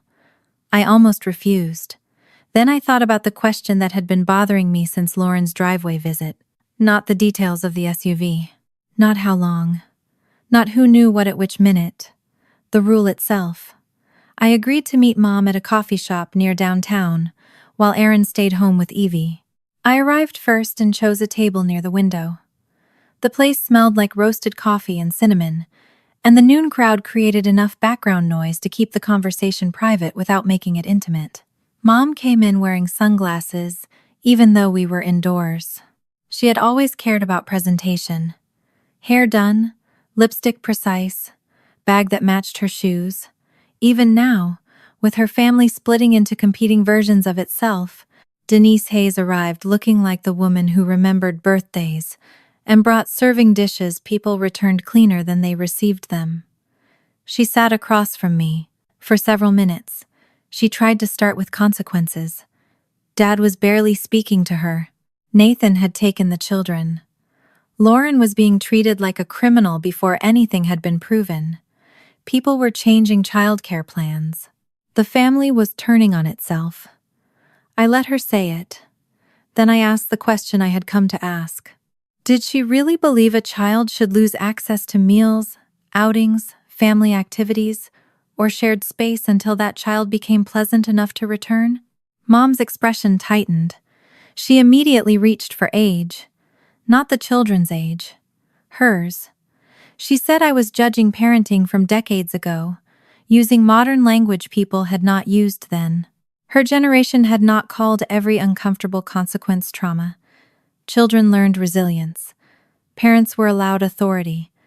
Families did not reorganize themselves around every feeling a child had. I listened long enough to notice that every answer slipped backward into history. Language and parenting norms had changed, but I was not asking Mom to defend every parent from her generation. I was asking whether she believed the principle was right now.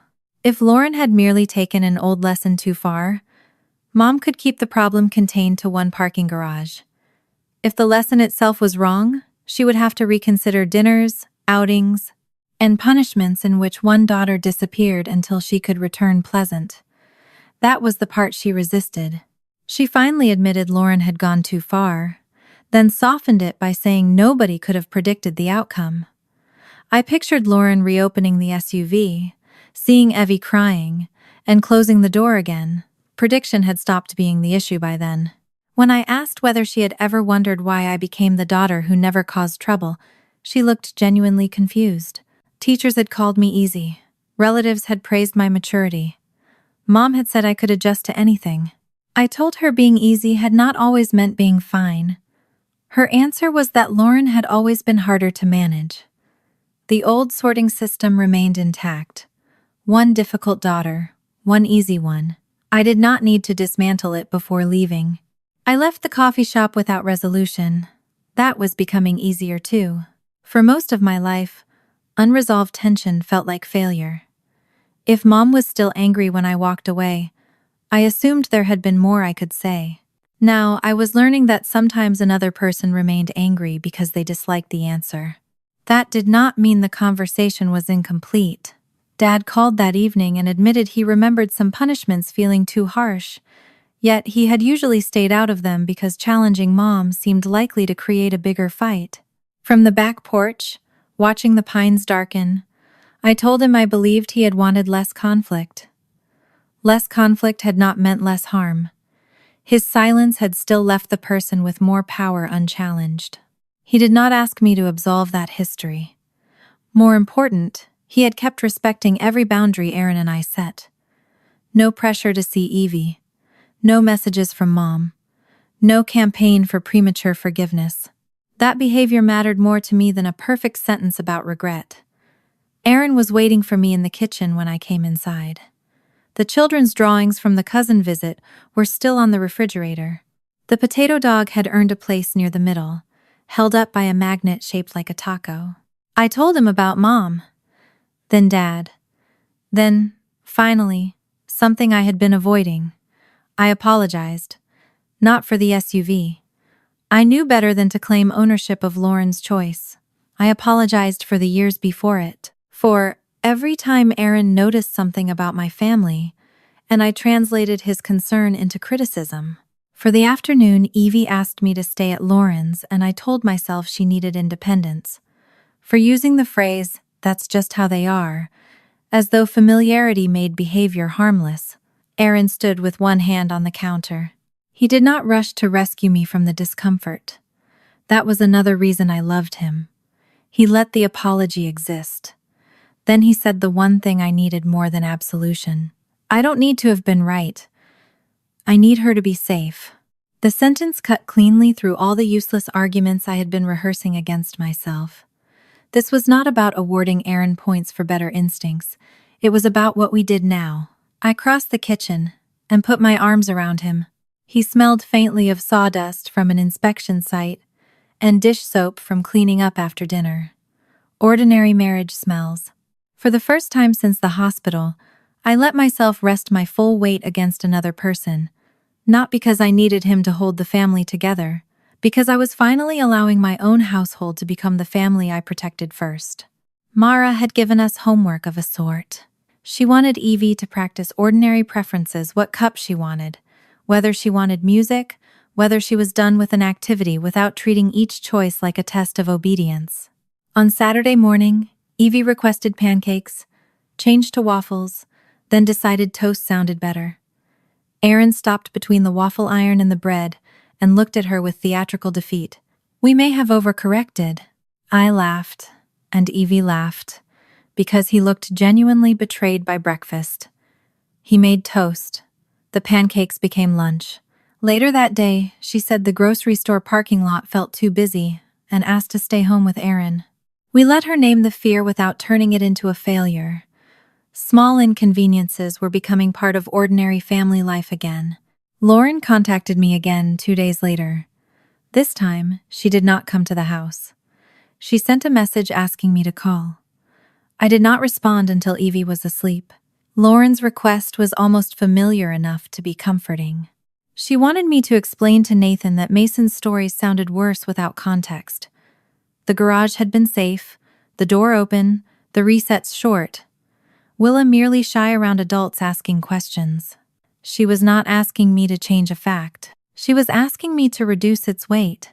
Standing at the kitchen sink, I recognized my old job immediately: family translator, conflict softener, the person who made somebody else's behavior easier to forgive.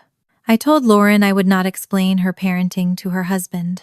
She waited for the softening that usually followed one of my boundaries. It did not come. Mom was harder. She did not ask me to translate. She asked me to stop. A few days later, after one of her own planned family gatherings had been reduced because some relatives were no longer comfortable leaving children under her or Lauren's supervision, she called me furious. She said everyone was treating ordinary family discipline like a scandal. She said Nathan was tearing his household apart. Paul was sleeping badly. Lauren barely saw her children outside structured contact. People who had known us for years were suddenly acting as if we had all grown up in some house of horrors. I listened while folding Evie's pajamas. Mom kept coming back to one idea: too much talking. Children had spoken to adults outside the family. Nathan had spoken to lawyers. Dad had spoken to me. And I had spoken about childhood. In Mom's version, the words were creating the fracture instead of exposing it. Finally, beneath all the arguments, she said what I think she had believed for most of her life: families survived because somebody knew when to stop talking. I looked down at the pajamas in my hands. Small, purple, covered in yellow stars. I thought of myself on the stairs swallowing tears so I could return to dinner. Mason on a garage bench, waiting until his face was acceptable. Willa studying an adult's expression before saying she was tired. Evie in a hospital bed, asking whether she had been bad enough. For the first time, the entire system fit inside one sentence. Someone had always stopped talking. Someone quieter. Someone younger. Someone with less power. And everybody else had called the silence peace. Then our family survived by teaching the quietest person to pay for everyone else's comfort, I said. Evie won't. Mom did not answer. I ended the call and placed the folded pajamas in Evie's drawer. By then, the first child safety interviews had already begun. The questions were no longer staying inside our family, and neither were the answers. By the time the first formal child safety interviews were underway, the story no longer belonged to us. That was the part Mom hated most. People outside our family did not care whether she called something discipline or Lauren called it a reset. They cared about what had happened to a child and what the responsible adults had done afterward. The hospital report had started the process on day 0. Over the following weeks, I gave factual accounts and was careful about where each piece of information came from. If Evie had told me something, I said so. If Nathan or Dad had told me later, I did not turn it into something I had witnessed. After years in a family where confidence could pass for proof, that discipline felt necessary. Nathan handled the part involving Mason and Willa. He told me afterward that the people speaking with the children had not marched in, asking whether their mother was abusive. They asked about routines, consequences, where the children went when they were upset, what happened when they did not follow directions, and whether they felt safe.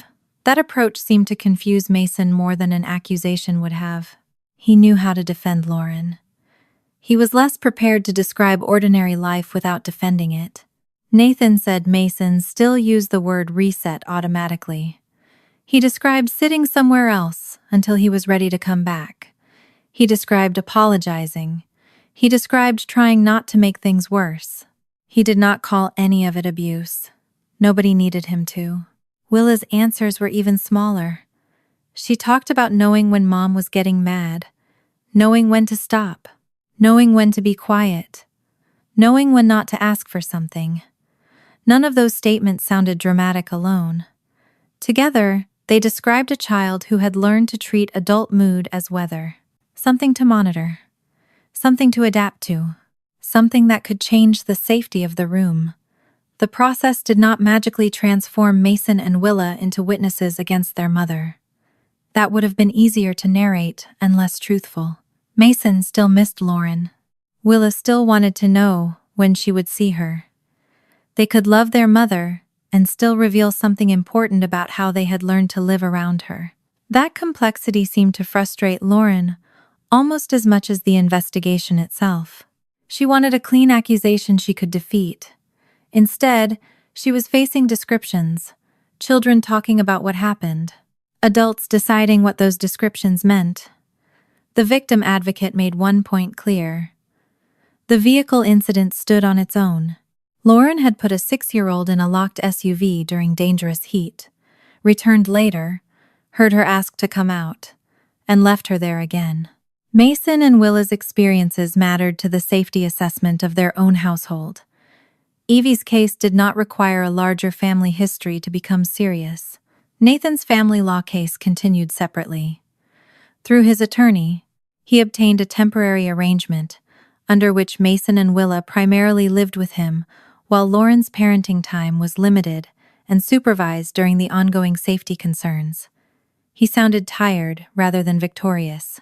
12 years of marriage had become schedules, bills, homework, and children asking questions.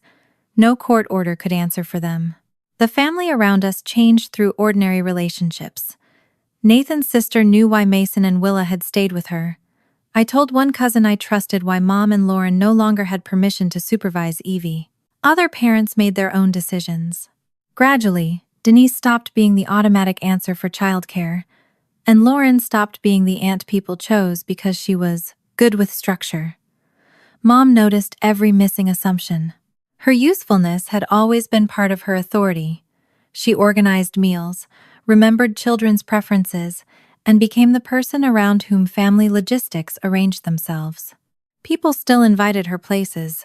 They simply stopped handing her their children and leaving. The first time it became visible was at a family cookout one of my cousins had already planned before the SUV incident. Mom usually coordinated those gatherings whether anyone asked her to or not.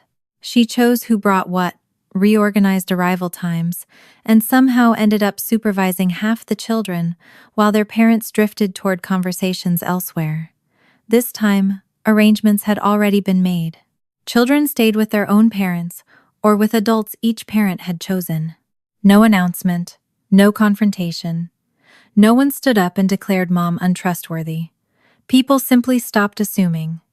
I attended only because Evie wanted to see 2 cousins she loved, and Aaron came with us. We stayed less than 2 hours. Evie remained close at first, then gradually moved toward the other kids when she saw Mason drawing chalk roads along the patio. Mom noticed every boundary. She noticed Aaron following Evie when the children went around the side of the house. She noticed that my cousin took her toddler to the bathroom instead of handing him to Grandma. She noticed Nathan never left Mason or Willa alone in her care. Her face became tighter as the afternoon passed. Eventually, she cornered me near the drinks table. She called the whole thing humiliating. I looked past her toward the yard. Nobody was humiliating her. Nobody was even talking about her. That was what made it hurt. People were living according to new information, without asking Denise Hayes to approve what the information meant. I told her they were making decisions about their own children. She said people had trusted her for 30 years. I almost reminded her that trust was not an inheritance. Instead, I said nothing. A child screamed with laughter across the yard. Someone dropped a paper plate.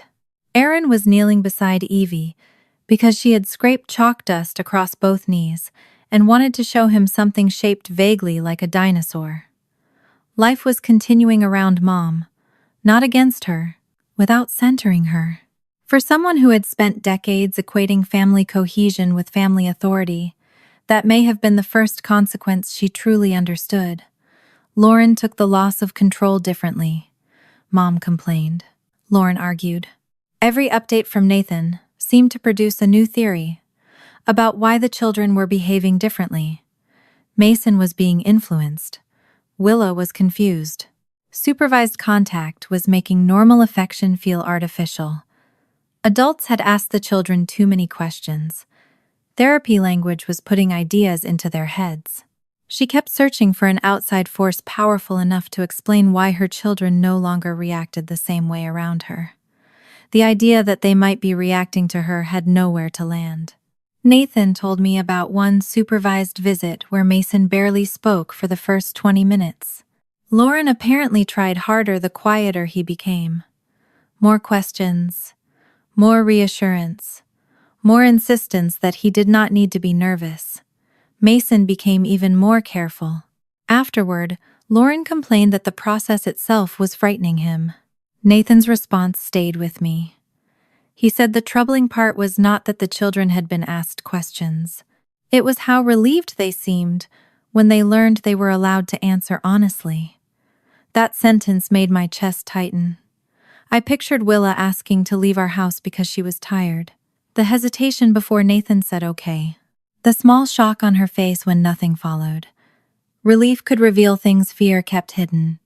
Evie was improving too, though parked car separations could still catch her off guard. One morning she got into our car without asking me to sit beside her. 2 days later she cried. When Aaron stepped a few yards away at a gas station, then apologized for crying once we were home. We worked on the apology rather than demanding that the fear disappear on schedule. The criminal case became more concrete around the same time.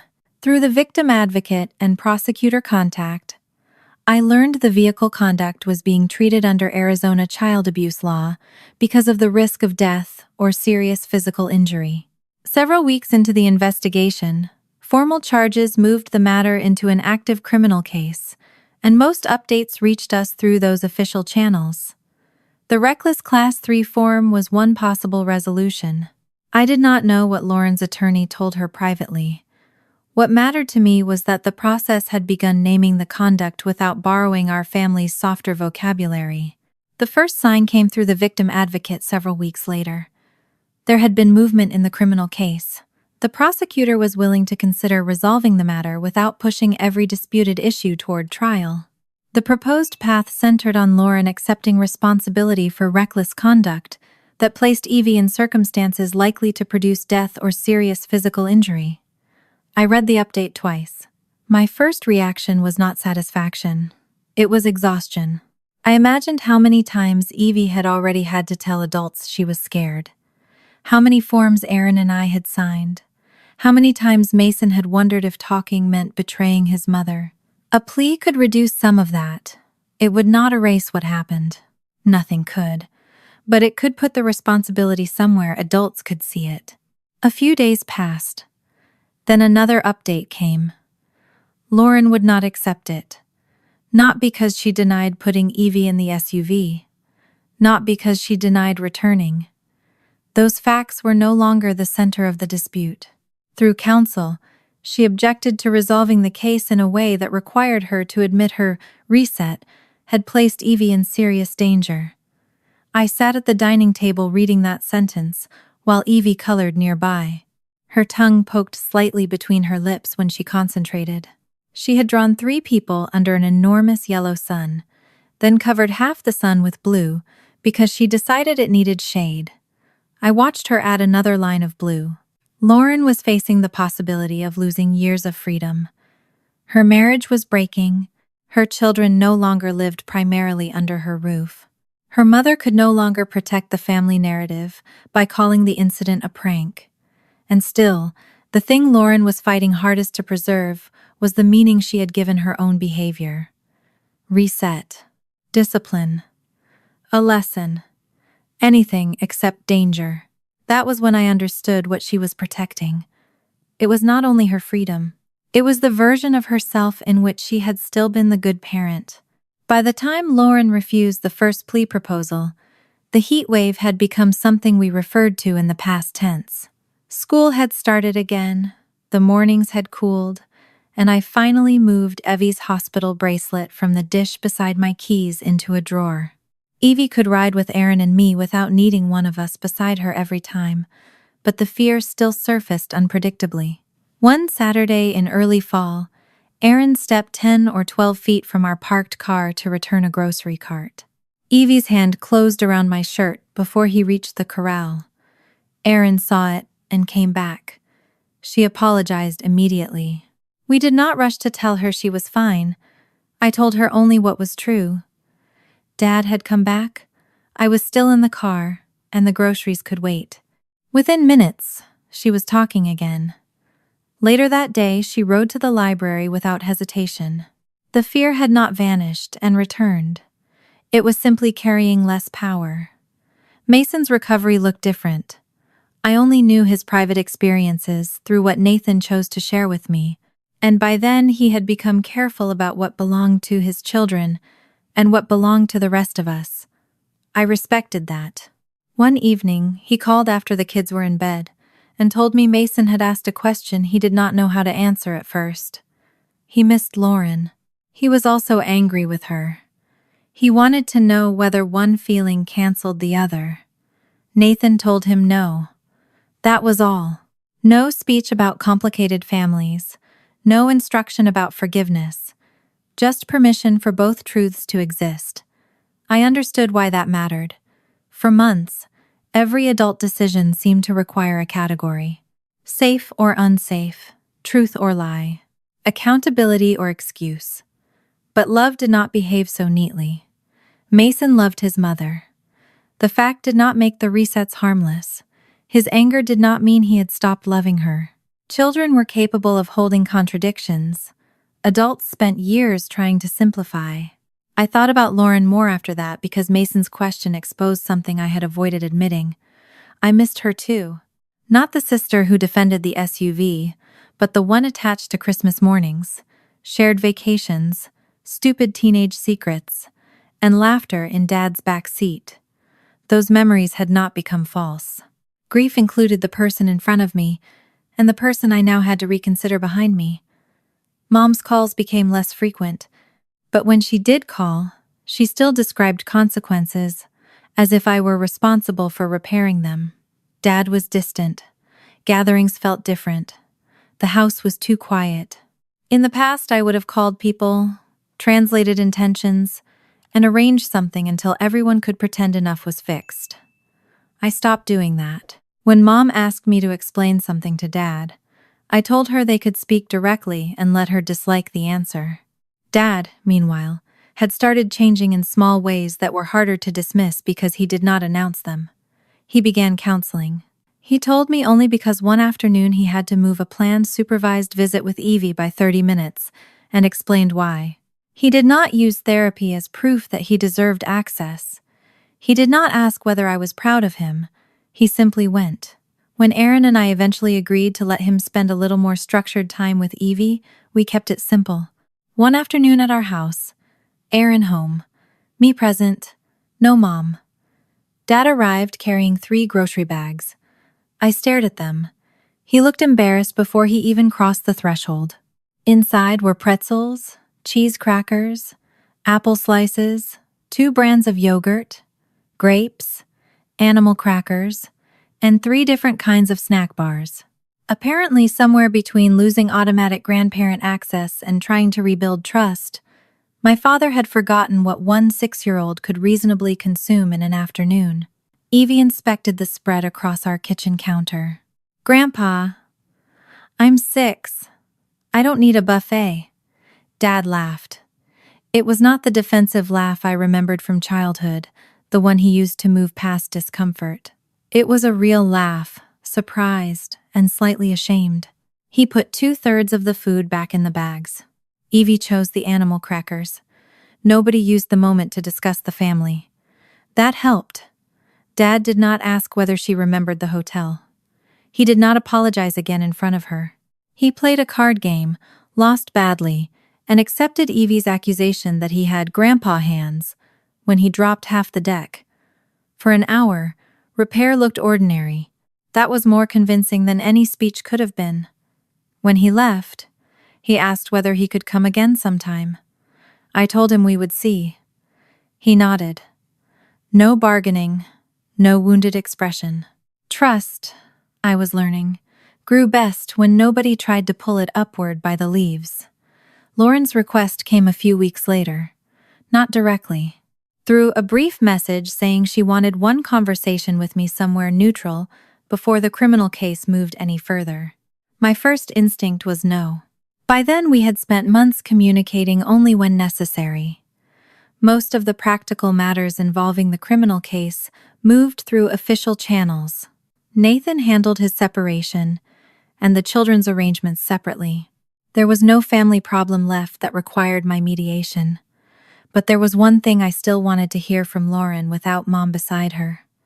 Not an apology. I had stopped waiting for the kind of apology that could repair what happened. I wanted to know whether she understood what she was defending. Aaron did not tell me whether I should go. He asked what I expected to get from it. That question took me longer to answer. Eventually I said I wanted to know whether Lauren could distinguish the childhood we shared from the adult choice she made. If she could not, nothing she said afterward would matter much. We agreed on a quiet cafe inside a bookstore on the edge of town, public enough that neither of us could turn the meeting into a scene, private enough that we would not have to speak over strangers. I arrived early. That habit had not changed. Lauren arrived exactly on time. That had not changed either. For a few seconds, the familiarity was disorienting. Same sister. Same way she placed her bag beside the chair, instead of hanging it from the back. Same habit of smoothing a napkin once, before putting her hands on the table. Months had passed, and my body still recognized her before my mind knew what to do with the recognition. She looked thinner. I noticed, and hated that I noticed.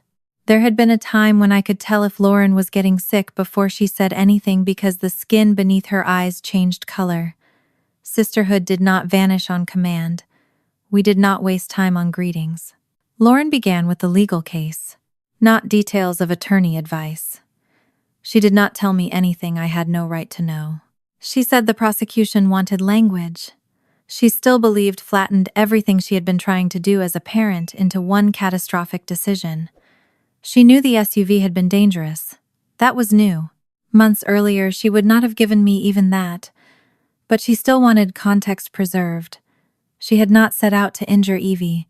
She had wanted her to calm down. She had used the same logic she had used with Mason. That brought us where I had expected the conversation to go. Childhood.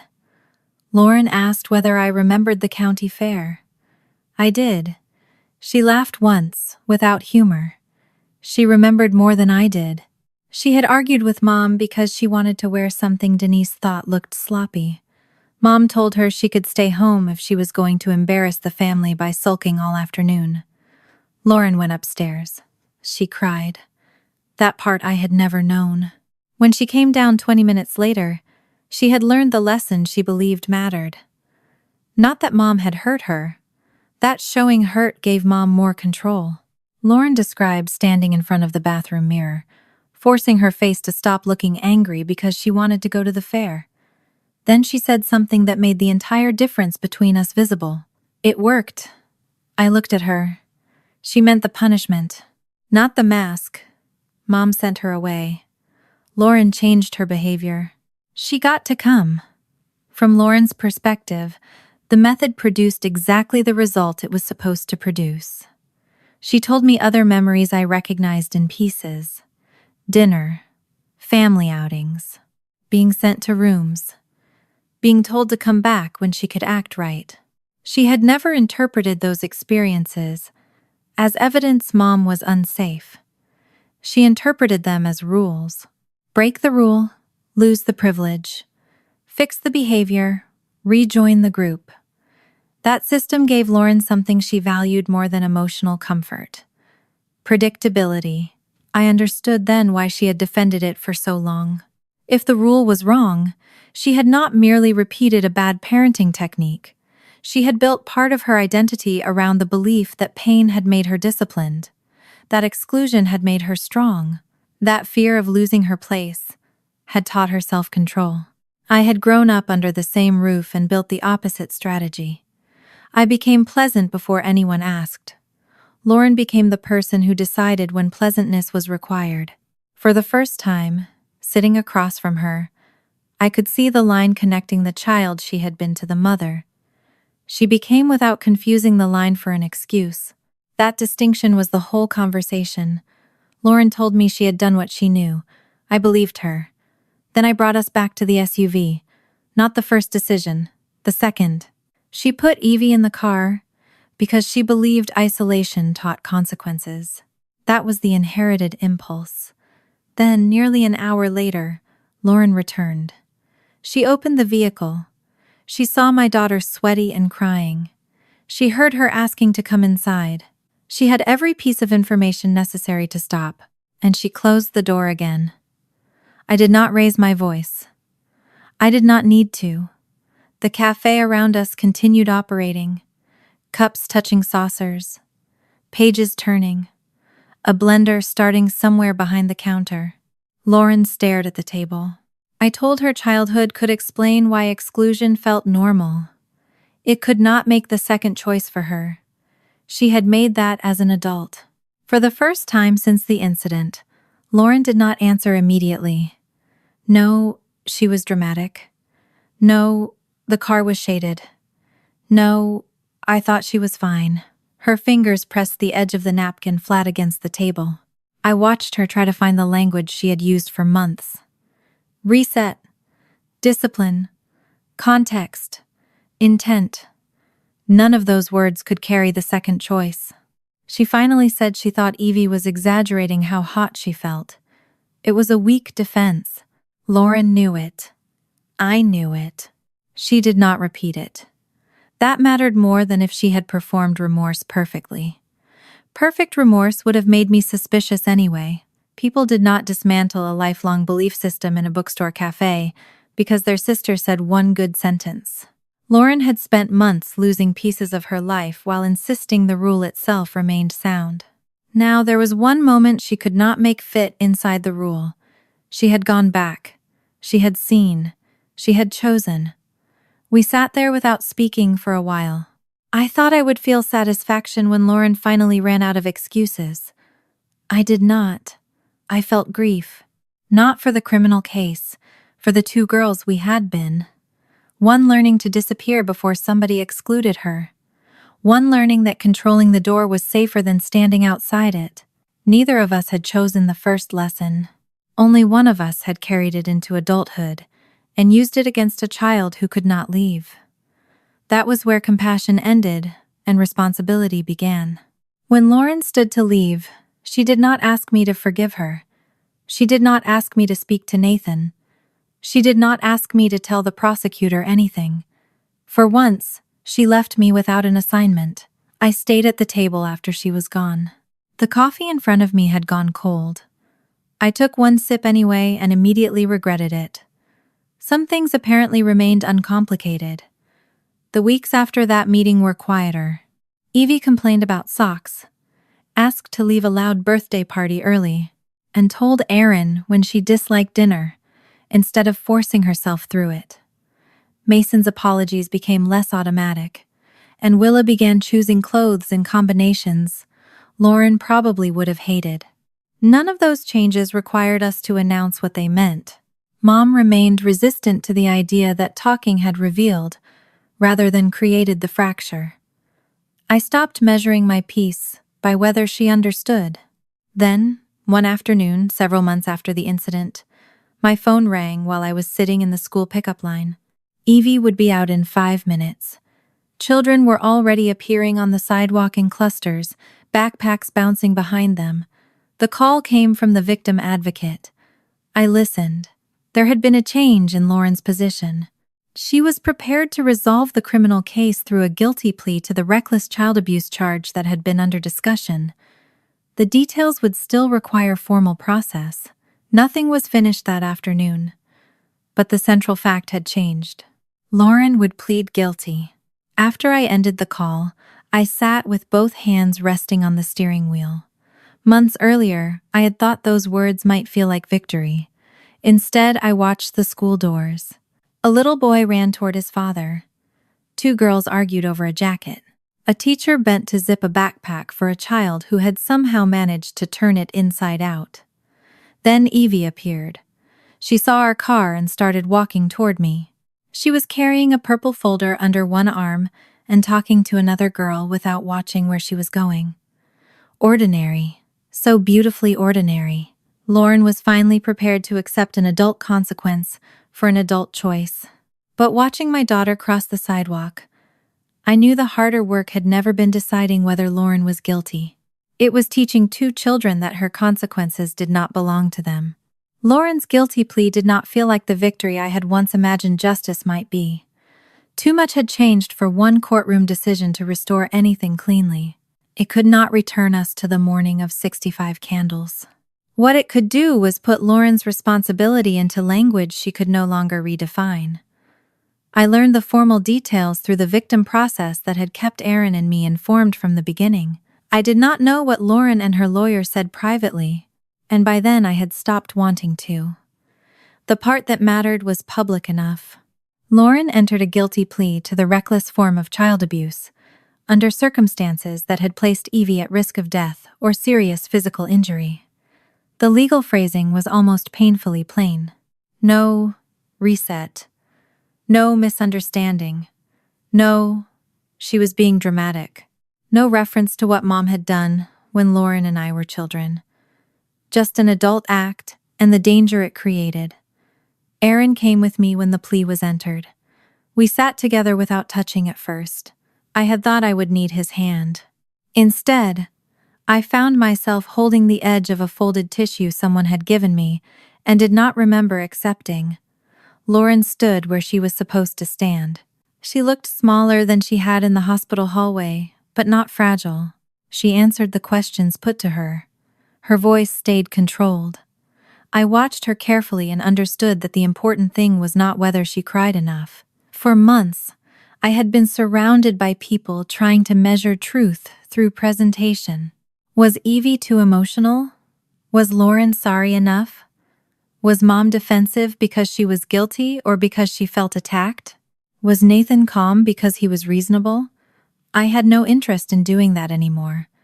Lauren did not need to perform the correct amount of suffering for the plea to matter. She needed to accept that what she did was hers. When the formal acknowledgement of guilt was completed, I felt my shoulders drop. Only then did I notice how high I had been holding them. The relief was not joy, it was the absence of argument. For the first time, nobody in authority was asking whether Evie had been difficult enough to explain what happened. Nobody was asking whether Lauren meant well. The act had finally stopped competing with the excuses around it. Outside, Aaron and I walked to the car without speaking. I stood beside the passenger door for a moment, longer than necessary. The air was cold enough that my breath showed faintly. Aaron waited. Eventually, I said the only thing that had formed clearly in my mind. They named it. He knew what I meant, not Lauren, the act. For months, that had been all I wanted from the adults who kept trying to move around it. Name what happened without making the child carry part of the sentence. The sentencing came later. Lauren had no prior felony record, and the reckless Class 3 plea placed 3.5 years at the presumptive point in the first offender framework that applied to her case. After the ordinary sentencing process, that was the term the court imposed, 3.5 years in state prison. It was a case-specific sentence, not an automatic result for every Class 3 conviction. When I heard the number, I did not think first about 3.5 birthdays, or Christmases, or school years. I thought about 3 hours and 12 minutes. The comparison came automatically and made me uncomfortable. Human lives were not equations. No number of months in prison could be converted into an equivalent amount of fear for a 6-year-old trapped behind a locked door. The sentence was not valuable because it mathematically repaid Evie. It was valuable because the burden finally remained with the adult who made the choice. I gave no victory speech. I did not look toward Mom for a reaction. I did not need Lauren to turn around. The courtroom was not where I wanted our story to climax. For me, the most important moment came afterward, when I told Evie in the simplest way I could that Aunt Lauren had admitted what she did was wrong and that the adults responsible for deciding consequences had made their decision. Evie stared at the floor. She asked whether Lauren was going to prison because of what Evie said at Grandma's birthday. There it was again, the old equation. Speech, adult, anger, punishment, child caused everything. I sat beside her on the couch. I told her no. Lauren was facing consequences because of what Lauren chose to do after she became angry. Evie listened. She did not ask anything else. That night, she wanted her bedroom door nearly closed for the first time since the hospital. Not completely. A narrow strip of hallway light remained across the carpet. I stood outside for a moment, after she fell asleep, and looked at it. Progress was often smaller than the things that caused the damage. I was learning not to underestimate small things. Nathan's divorce continued on its own path. Mason and Willa remained primarily with him under the family court arrangements, while Lauren's incarceration constrained her parenting time without turning the criminal sentence into a custody order. Nathan never spoke as if he had won the children. He kept making dinner, attending school meetings, and helping Mason maintain the forms of contact with Lauren that were allowed. Mason still missed her, got angry with her, worried about her, and sometimes refused to discuss her at all. Then one afternoon, months after the plea, Nathan called me because Mason had said something he thought I would understand. They had been cleaning up after dinner. Mason spilled milk. His hand went automatically toward the towel. Then he froze. Nathan expected the old flood of apologies. Instead, Mason wiped the table. After a minute, he said quietly, "Mom chose it." Nathan did not ask what he meant. He knew. So did I when he told me. It was not a complete healing statement. Mason had not forgiven himself all at once. But the subject of the sentence had changed. Mom, not me. Mom chose it. For a 10-year-old who had spent months believing that sharing one secret had sent his cousin into a dangerous SUV and his mother toward prison, 2 words mattered enormously. I told Nathan not to make too much of it in front of him. He agreed. Sometimes children needed to hear their own growth without adults turning it into an event. Willa changed in quieter ways. She began arguing with Nathan. The first time he told me that, he sounded almost pleased. Not serious arguments. Ordinary 7-year-old resistance. She disliked a shirt. Wanted to stay up later. Said a dinner smelled weird. Complained that Mason got more screen time. Behaviors families usually call annoying. Nathan had begun recognizing them as evidence that she no longer believed disagreement itself threatened her place. He still gave consequences when consequences were needed. She still had rules. The difference was that dinner remained dinner, even when Willa complained about it. Nobody vanished from the table. My mother's consequences were less formal. Denise had not put Evie in the SUV and did not receive a criminal punishment the evidence did not support. What she lost was trust. No unsupervised care of Evie, no automatic backup role with Mason and Willa, and no assumption at family gatherings that she would be the adult everyone deferred to. Dad also stopped guaranteeing her version before he knew the facts. Mom sometimes said she missed Evie. I believed her. Missing a child did not make unsupervised access safe, and I did not require Evie to hate her grandmother for the boundary to stand. Dad was given more room over time because he kept doing the boring things right. He showed up when invited, left when visits ended, accepted a refused hug, and stopped carrying Mom's complaints into our house. None of that erased his passivity. It demonstrated different behavior in the present. The criminal case ended before our emotional lives did. Winter became spring, and the first genuinely hot afternoon caught Evie before it caught me. When warmth rolled out of our parked car, she stopped and asked us to cool the cabin before she climbed in. We did. Mara helped us think about the returning summer in terms of agency rather than endurance. Aaron and I began talking about a voluntary family drive, not an errand or appointment, but a short trip Evie could choose, with her music, water bottle, rabbit, and no schedule that made hesitation a problem. When I mentioned a picnic one evening, she said maybe. I let maybe remain maybe. Over the next few weeks, the idea came up without pressure. Evie chose the playlist before she chose the day. Then, one morning, close to a year after the birthday lunch, Evie woke up and announced she wanted to go. The day was bright but not hot, the kind of northern Arizona morning that smelled faintly of pine and sun-warmed pavement. Erin packed lunch. I packed sunscreen and too many napkins. Evie carried her water bottle and Rabbit outside. For a few minutes, everything looked wonderfully ordinary. Then Erin opened the rear passenger door. Evie stopped. The seat waited exactly where it always did. Our car, our driveway, her father beside the open door, me 3 feet away, no Lauren, no hotel, no punishment. None of that mattered to the part of her body that remembered another open car door leading to a closed one. Her grip tightened around the Rabbit. She stared into the back seat. Erin stepped away first. I did not touch her. Cars moved faintly on the road beyond our neighborhood. A bird landed on the fence, balanced there for a moment, then disappeared into the trees. Minutes passed. I could have told her the car was safe. I could have reminded her how many times she had ridden in it since July. I could have said this was different. Every statement would have been true. None was necessary. Evie finally looked at me. Her face was serious in the way only young children's faces can be when the question they are asking feels larger to them than it sounds to an adult. If I want to get out, you'll let me. Yes. And I waited. Yes. I did not try to erase the fear with reassurance. The old fear had been real. What mattered now was that nothing forced Evie into the car.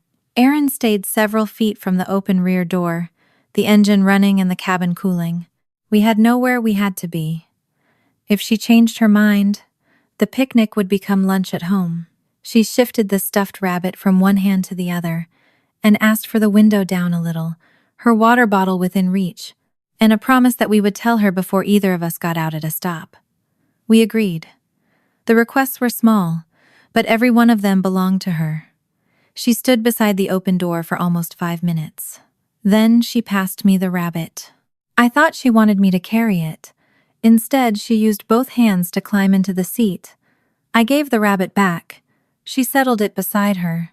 Erin moved toward the harness and stopped before touching it. Evie nodded. Only then did he buckle her in.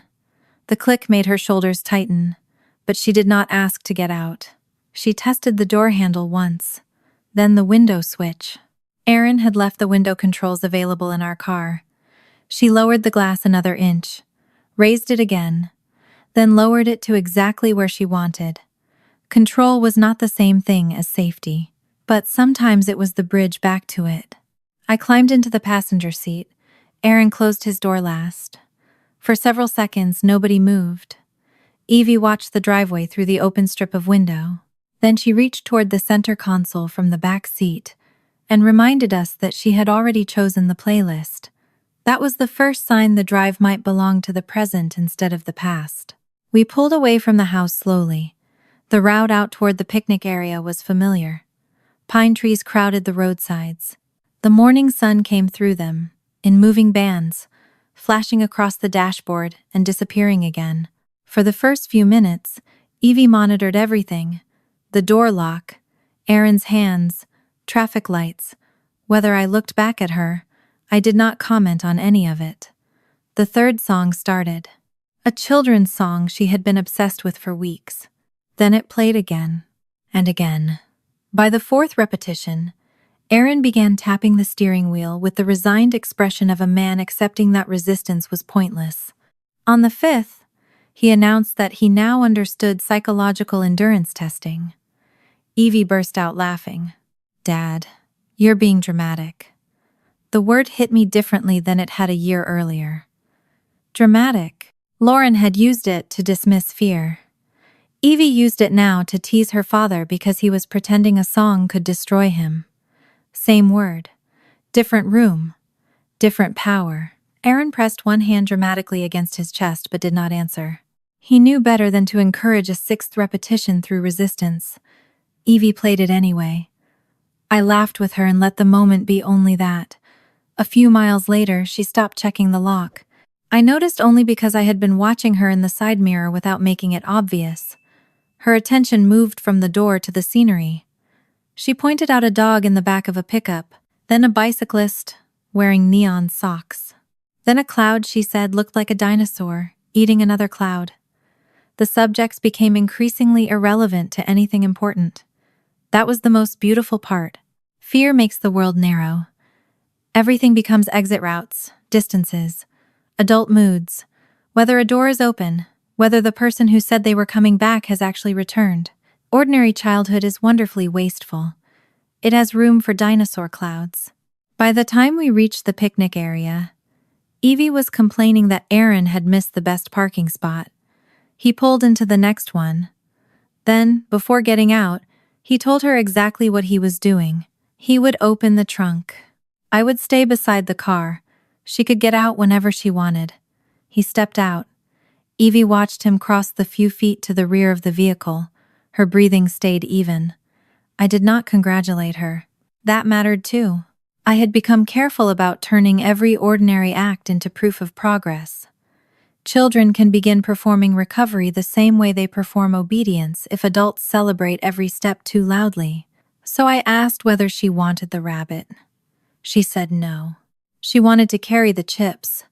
We ate beneath the trees. Nothing profound happened. Aaron forgot the napkins even though I had packed too many, because he had left the entire extra bundle in the car. Evie got mustard on her shorts. A squirrel approached close enough to convince her that it had criminal intentions toward our crackers. At one point, the picnic table scraped the backs of Evie's legs and she complained. We moved to a blanket. Nobody treated the inconvenience as a failure of the outing, and within minutes, she was focused on the squirrel she believed had criminal intentions toward our crackers. Mason and Willa were changing too. Our families did not return to the old closeness. There was no attempt to recreate Sunday dinners where everyone sat around one table pretending the fracture had closed. Instead, contact became more intentional. Nathan brought Mason and Willa over sometimes. We met at parks. The children had birthdays. School events happened. Life gave them reasons to be together that were not entirely about what their mother had done. One afternoon, several weeks before our picnic, I watched Mason lose a board game to Evie. A year earlier, I would have expected one of two reactions from him: immediate apology for getting frustrated, or the strange stillness he used when he thought his expression itself might create consequences. Instead, he accused Evie of being lucky. Evie told him he was a sore loser. Mason argued that the dice had been biased. Willa laughed at both of them. Nobody lowered their voice. Nobody checked an adult's face. Nathan sat nearby eating pretzels and let the disagreement be exactly what it was: 10-year-old irritation, 6-year-old triumph, 7-year-old entertainment. It ended because the children got bored with it, not because an adult removed anyone from the room. Later, Willa announced that she did not want to play the next game because she thought it was boring. She did not whisper it. She did not add an apology. She just went to find markers. Nathan caught my eye. Neither of us said anything. We had learned not to make children responsible for our emotional reactions, even when those reactions were pride. Mason still missed Lauren. Nathan helped him maintain the contact that was permitted and appropriate, while Lauren served her sentence. Some letters were angry, others mostly about video games. Her punishment did not erase the fact that she was his mother. I had stopped needing Lauren to reach the exact insight I wanted. She had been shaped by a harmful family rule and had still been an adult with the power to stop passing it forward. Both facts could remain true. Mom never reached the clean insight I once imagined would create closure.